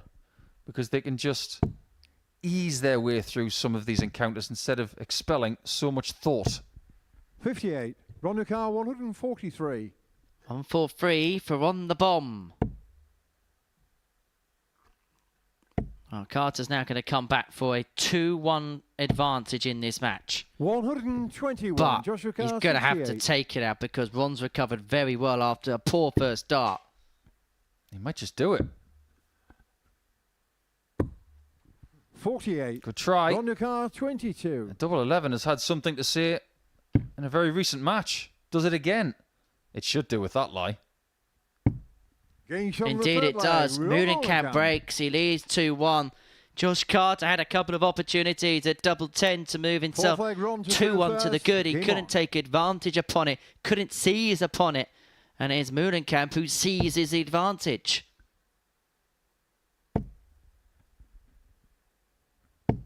$180. For me, the one thing, if I was going to work directly with Ron, what I would get him working on is that follow through. Because every now and again, 96. what he does is he hooks it to his right-hand side and he doesn't complete the throw. It just looks a bit incomplete. But if he can force that follow through when he practices early in the day to be completely straight down the line, that's exactly what happens. 180. From spit and sawdust to almost champagne and stardust, to quote the late great Dave Lanning. From the midst of 42. nowhere, Ron your Meulenkamp's car, on a 9. 141. 141 for a moment of perfection. Doesn't go. 100. if he hit that, that was going to be kaboom against Bish Bosh. Maybe this is the only sport where you can say that. Yeah, don't say it in an airport, though. Run your car, Are 41. we talking about his shirt again? Double 16. Well, because it's awkward, he's going to hit it. I'm with you. Just pick an angle, Ron. You're going to hit it anyway. He's in Rob Cross territory here. There you Getting go. shot on the fourth leg. Start of the Rob week, Meulenkamp. right there. Voting over. Well, he's having his own competition, and Josh This leg, Josh is through enjoying first. Game on. himself. It's a bit of trying day, but he's seeing the lighter side of it. I think he was saying to Ron, are you doing some sort of Greek dancing there? Yatta-da-da, yatta-da. 55. That's quite good. Shows he's got a sense of humour. He's no John Michael, though. He would have done the Greek dancing better than anybody. We're going to see some John Michaels soon because of his qualifications 100 for the ADC Tour. ADC. His last 3 scoring visits, by the way, while Meulenkamp have been 180. 95. Keep it going, whatever you're doing. Hello. Well, it's off. 140. But he is seeing that treble 20 at the minute. Like it's the size of Mars. Well, this is just been a real spurt from 55. the man who looks like he's going to complete the card 2 days in a row. He's got 6 starts from 181 to do exactly that. 17. Back to normal. But maybe he wanted to leave a finish that was a big one to finish the day. Maybe he wants a tick, tick, 81. boom, does the Run your car, bomb. 164.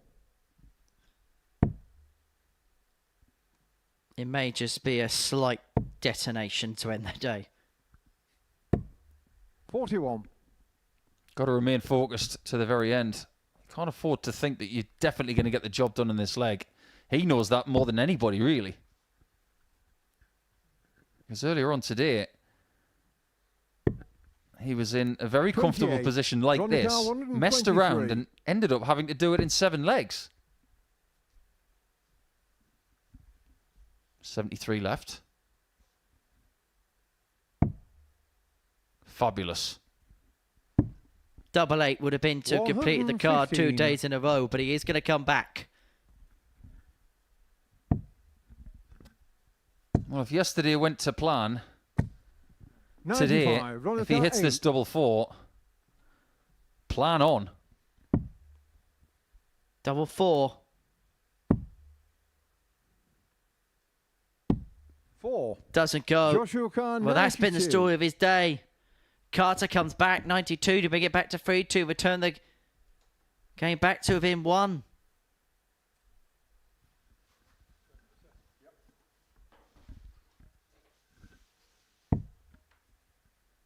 This next dart 52. is going to be Ron's Ron the car, 71st at double today. Perfection Shot on the mark, repeated Meulenkamp. for Ron Meulenkamp. For the second day in a row, he has completed the card. 20 points from a possible 20, and he is almost in a position where he is unassailable in this group.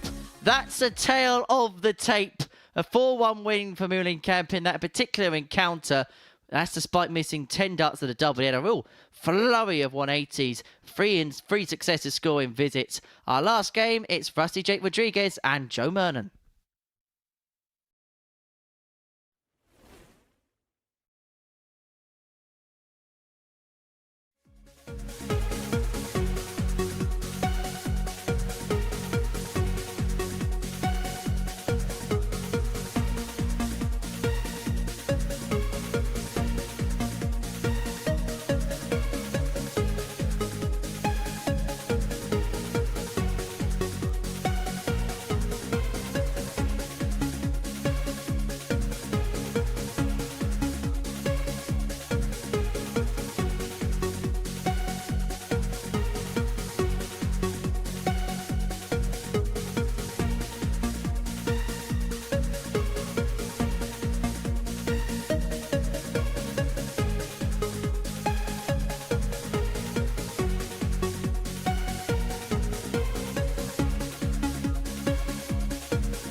Welcome back to the Modus Super Series. Our final game of the day sees Joe Murnan and Rusty Jake Rodriguez go toe-to-toe on this fabled hockey. This hockey where dreams have been made and dreams have been shattered, where Littler has ascended to the throne on a few occasions, where Scott Taylor rose to the summit of the Super Series 3 months ago.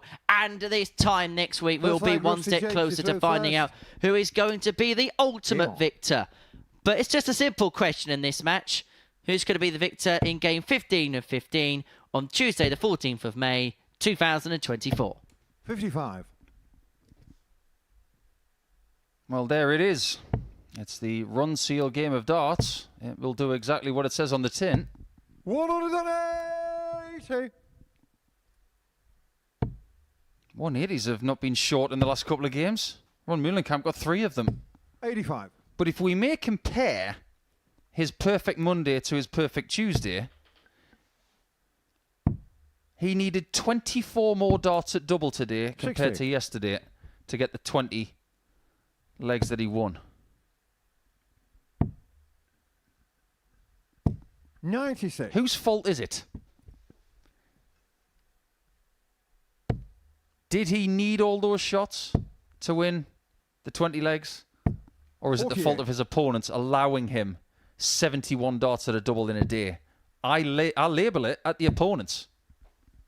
Look, Ron's picked 95. the pieces up. He's got the points on the board. And look, he's not going to be overly enamoured with the way he's played today. He said yesterday there was more in the tank. So he'll take the 10 points and run, but he knows that there's more to go. And that's going to have to be more of a worry for everybody else. Rusty Jake, big fish. 100. Joe Car 36. Been a good leg from Joe. Cotton Eye Joe. That is his walk-on song. Where did he come from? Bolton. Where did he go? No score. Still on double 18. Car 70.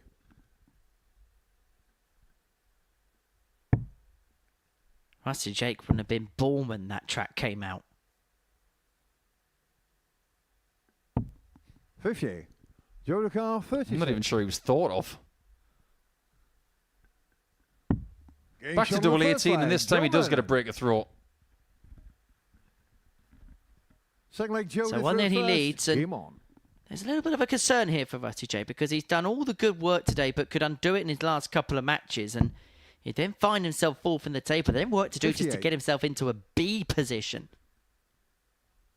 And this is a player we thought that if he could get himself together today would be a real contender for things. 60. We were talking about how if Joe goes into C, is that a more winnable group for him over Thursday and Friday? 180. But what if Rusty goes to C? Well, you'd say he's a big favourite, but 97. there's also just something lingering in the back of my mind right now. 121. He's playing well in patches, but for me, there's still something that's just not quite there yet, if you understand where I'm coming from. He's definitely a work in progress. Joe Car 142. Whereas Joe yesterday, he did save one of his best performances for the final round. He got a 170 checkout against Ron Meulenkamp yesterday in game 14. And as far as the scoring stakes are concerned in this one, he is bossing it. 120. Joe Car Well, this is for a 2-0 lead for Murnan. Tops. That's a nice guide. Follows it superbly. 2-0 Murnan. But as you mentioned with Rusty Jake, I think a little bit like we've seen from players like Devon in the last few weeks, a player that's trying to rebuild themselves, remodel themselves, and sometimes we can be over-analytical when it comes to results. I mean, crazy. 140. Would you kindly allow me to ask how that happened? How did he get that point through those other 2 points? 41. We're going to need Sheldon Cooper to explain that. Seriously, I know that some dart players can get the points close together, but how on earth did he get it through the 2? 60.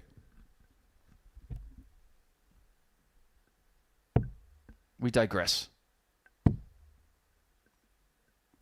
96. But I feel like maybe we need to look at the fundamentals with Rusty Jake and see how they match up. He's looked far more settled today. The throw looks 59. much better than it did the first couple of games of yesterday. Things are moving upwards in the right direction. I'd have to agree. If he sticks to the process of what he's doing at the minute, 140. with his talent, he's only going to go one way. It's going to be positive. Just look at what he's doing to that treble 20 in this match. I know he's 2-0 down, but his proximity's been excellent. If you dig into the Peterson mindset from last week, he knew the results weren't there, but it, 40. oh, hello, Robin Hood. So we've had Rusty Jake a crazy Car 140, we've had a 102. Robin Hood in the same leg. To quote our Twitter account, it's the craziest leg in the history of the Modus Super Series. 86. Not even over yet. 83. Rusty Jake Car 16. Don't miss. But he has. No He's score. busted. Joe Car And Murnan. 101. We'll love this opportunity. If it is ball on ball, it will literally be the craziest leg in Super Series history. Tops 81. doesn't go. Rusty Jake Car I'm not sure 16. that third dart was settled in his grip enough before he went for tops. Getting shot on the third leg. But now Rusty J. is Rodriguez. settled in this match. But he's still a Both breakdown. like Jody through first. Game on. Well, to everybody who has contributed to our live chat today, thank you very much for being a part of today's action. We will be back at 9:30 a.m. tomorrow with the conclusion of Group A. Whatever you're doing for the rest of the day, if there's much left of it for our viewers around the world, be safe, be nice to everyone, 80. and continue to enjoy the rest of this. There's not much in the way of darts left for today from Portsmouth. Wow, Rusty 40. Jake may well save the best for last. Averaging in excess of 91 here. Burn himself, 57. 86.35. It's been a real high quality contest to end the day's action.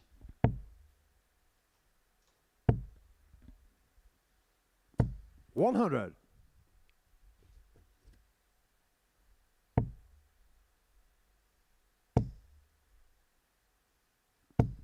$100. As all the Dutch players leave the building, I think a couple of them are going to be very, very happy with their work. $100. How happy is Joe about that? You're never going to know because he doesn't tell you with any facial expression at all. He gives you about as much emotion as a painting. However, Game shot there's on the emotion fourth there leg. for a Rusty 164. Jake Rodriguez.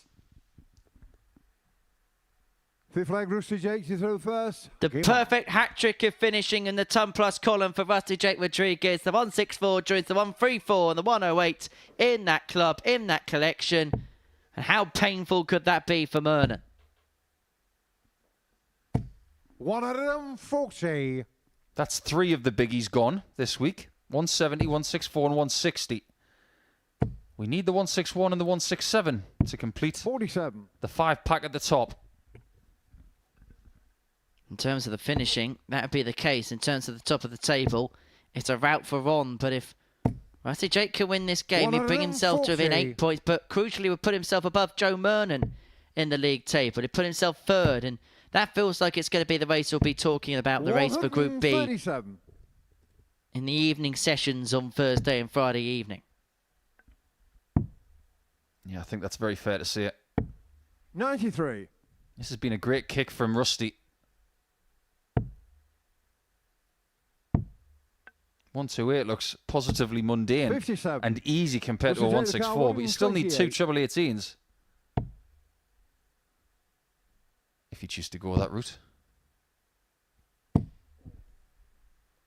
No Probably score. should have, Rusty. Sorry. Too many. I think he feels slightly embarrassed by that. He may never have done that before. Oh, no. Your brothers are going to rib you for that one. 78. Rusty Jake Car The craziest bust in 128. Super Series history. Rusty, well done. 88. Yeah, very well done. 9 darts afforded from 128, and finally he's on tops. 96. So tops for Rodriguez to eventually win this leg. You know, he said the last leg was crazy. This has been just as spectacularly mad. And Rusty Jake leads 3-2. I bet there's some banter between those boys, though. Particularly the 3 oldest ones.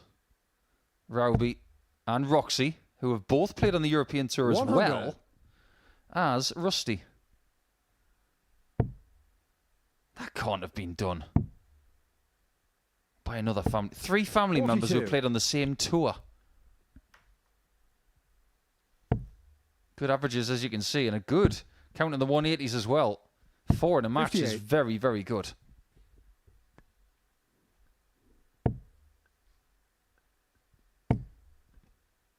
Yeah, Roxy doesn't play a great deal these days.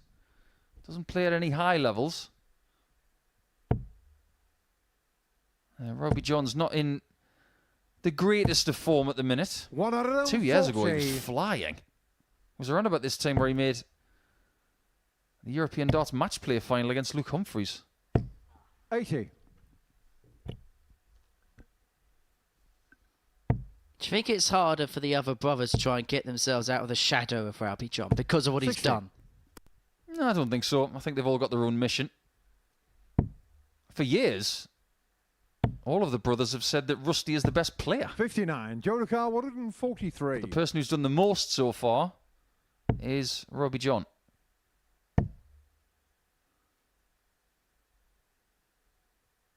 Still plenty of time to go. 107. But this game is ticking away. Very well done. Pressure on this 36. To take us all the way in our final game. 99. Friend or foe? Look 18. like a foe. Russell J. Car 86. This is a chance to end Tuesday with a win. It's been a much improved day. To pick up the W. 54. RJR hasn't quite crossed the line as of yet. They've both had the same trouble on the left-hand side of the board. And we may not be going all the way. Rusty J. Car 32. Rusty's now got 3 darts at 32.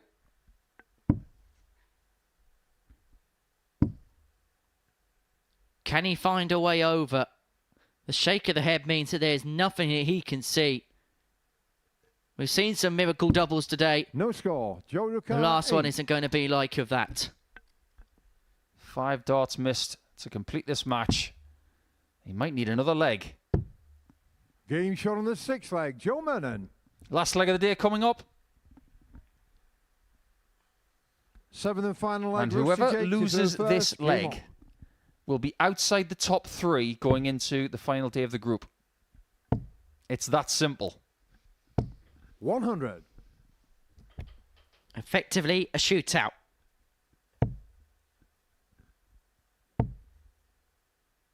Finishing in 4th 85. After 2 days is no guarantee that you will stay there come 24 hours from now. But you'd much rather have these 2 points in the bag. 57. It gives you that little bit of extra wiggle room in your challenge to make the top 3 come the end of Wednesday. Just gives you that 60. bit of room to manoeuvre, that just, as you mentioned, wiggle room. 12 points means that you get 3 wins from your final day. You should put yourself in a good position to get into Group B, I think. Did I say earlier on that 14 points would get you into Group B? I may have to revise 59. that. I'm not sure it does anymore. I think it's got to be 16. To quote Mr. Gilbert, you assumed wrong, Paul. Very, very wrong.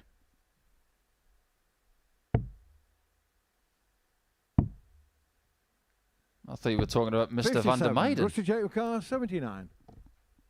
Well, this to end the day. 20 for tops. Always Mr. Big Number is going to have to faff around 34. And continue to faff around upon his return. Well, we're talking about a lad whose mother language is German. And that was faffing with a capital P. 100. Rusty Jacob car Michel 45. Pfaffer.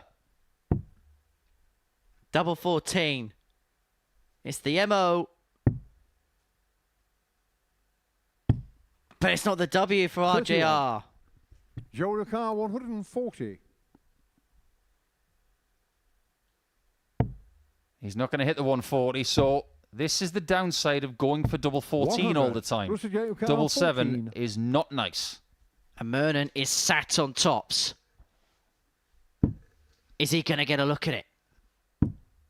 Is he going to get a look at it?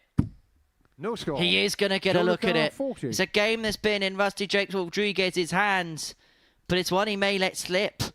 Murnan comes back for tops, and now double 10. Now he's 20. missed a visit Rusty worth of Jacob match car darts. 14. It's 8-3 in match darts. Joe's missed 3. Rusty's missed 8. He struggled over the line in his first game of the day. And he goes inside. No score. And Joe so Ricard Murnan will come 20. back for more. It's like a rugby score. It's 10-3 in missed match darts. The tension of the Super Series. Double 5. 15. Doesn't go. Rusty 16 Jacob in car total for the 14. match missed by both players. Again, it's that pesky double 7 that nobody likes. Surely now. Oh, and it's score. bounced Joe in, it's Ricard bounced 5. out on that slam in the air. Maybe his resignation as to this game being over. Make it 19. 13-6. Is it 13-7? 3. It's 13-8. Rusty It's Jacob 21 Ricard mismatched 14. darts in this contest. Surely now. Double 7. Both players shake their head. Both players have won it and lost it. But eventually it's short in the Rodriguez match. who Rusty gets the Jacob victory. He beats Joe Murnan by 4 legs to 3 in a crazy last leg. A crazy match. A 4-3 win for Rusty Jake Rodriguez in that particular affair against Joe Murnan. They missed a plethora of match starts between them, but it is Rusty Jake who moves on to 12 points. Moves himself into third in the group. Myself and Paul Nicholson are going to head next door to chat about all the day's action.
I suppose the question that you would ask is, what have we learned from day 2 of the Modus Super Series? Well, the answer is really not much else, because Ron Meulenkamp is dominating the group once again. Myself and Paul Nicholson have been watching every single dart in the commentary box. These are the results from the 15 games that we've seen today. And look, Ron's just carried on in the vein of yesterday and hasn't really had to play at his best to get the 5 wins. Very fair to say, Ron's just doing his job. He's been given too many opportunities today, and people just haven't taken him out. And they're not going to, because he's going to win this group. He's got a huge gap at the top of the table of 8 points, and that is something that nobody has bridged in the past. It's just a question of how many points he's going to amass now. And with people's confidence very close to the floor towards the bottom side of the table, I just wonder if tomorrow's going to be that day where someone gets 30 points. Let's have a look at the end of that game with Rusty Jake, because he had that dart to win the match at the tops, which just, it didn't look like it was going to go. He even asked Rusty Jake whether he could throw it for him. I mean, when you see this second dart here, how difficult is it then to find a way to tops? Well, what that camera angle doesn't illustrate is just how much that flight has kicked over to the left-hand side. His original reaction was, I'd like to stay where I am. He's surveying the angles both left and right, and he's thinking, well, what's the best shot here? And if we look at some of the shots that he's had over the course of his career, maybe it's best for him to stay on the left-hand side of the oche. I'm not just saying that because he hit it. That's a great shot, don't get me wrong. And one of the best doubles we've seen hit today, especially in that moment. But it's not the first time he's done that. I'm surprised it took him as long to get that shot in line. So while Meulenkamp leads the way at the two first stage of this group, who else has caught your eye today? It's an interesting question, because I do think that Rusty has improved somewhat, especially early. I think that's encouraging for tomorrow. But he's still had a lull period, and that might be something to do with Super Series experience. So there were pluses for Rusty, but there were definitely drawbacks as well. And the less said about that last leg of the match, the better against Joe Murnan. But there were definitely some bright sparks. I think if he can master the early portion of the day tomorrow, then he's got a great chance of making Group B. And then as far as Johan Brouwer is concerned, we saw him yesterday get very animated, decided to come into today a little bit more subdued, and then kind of reverted back to that enigmatic type that saw him successful the first portion of yesterday.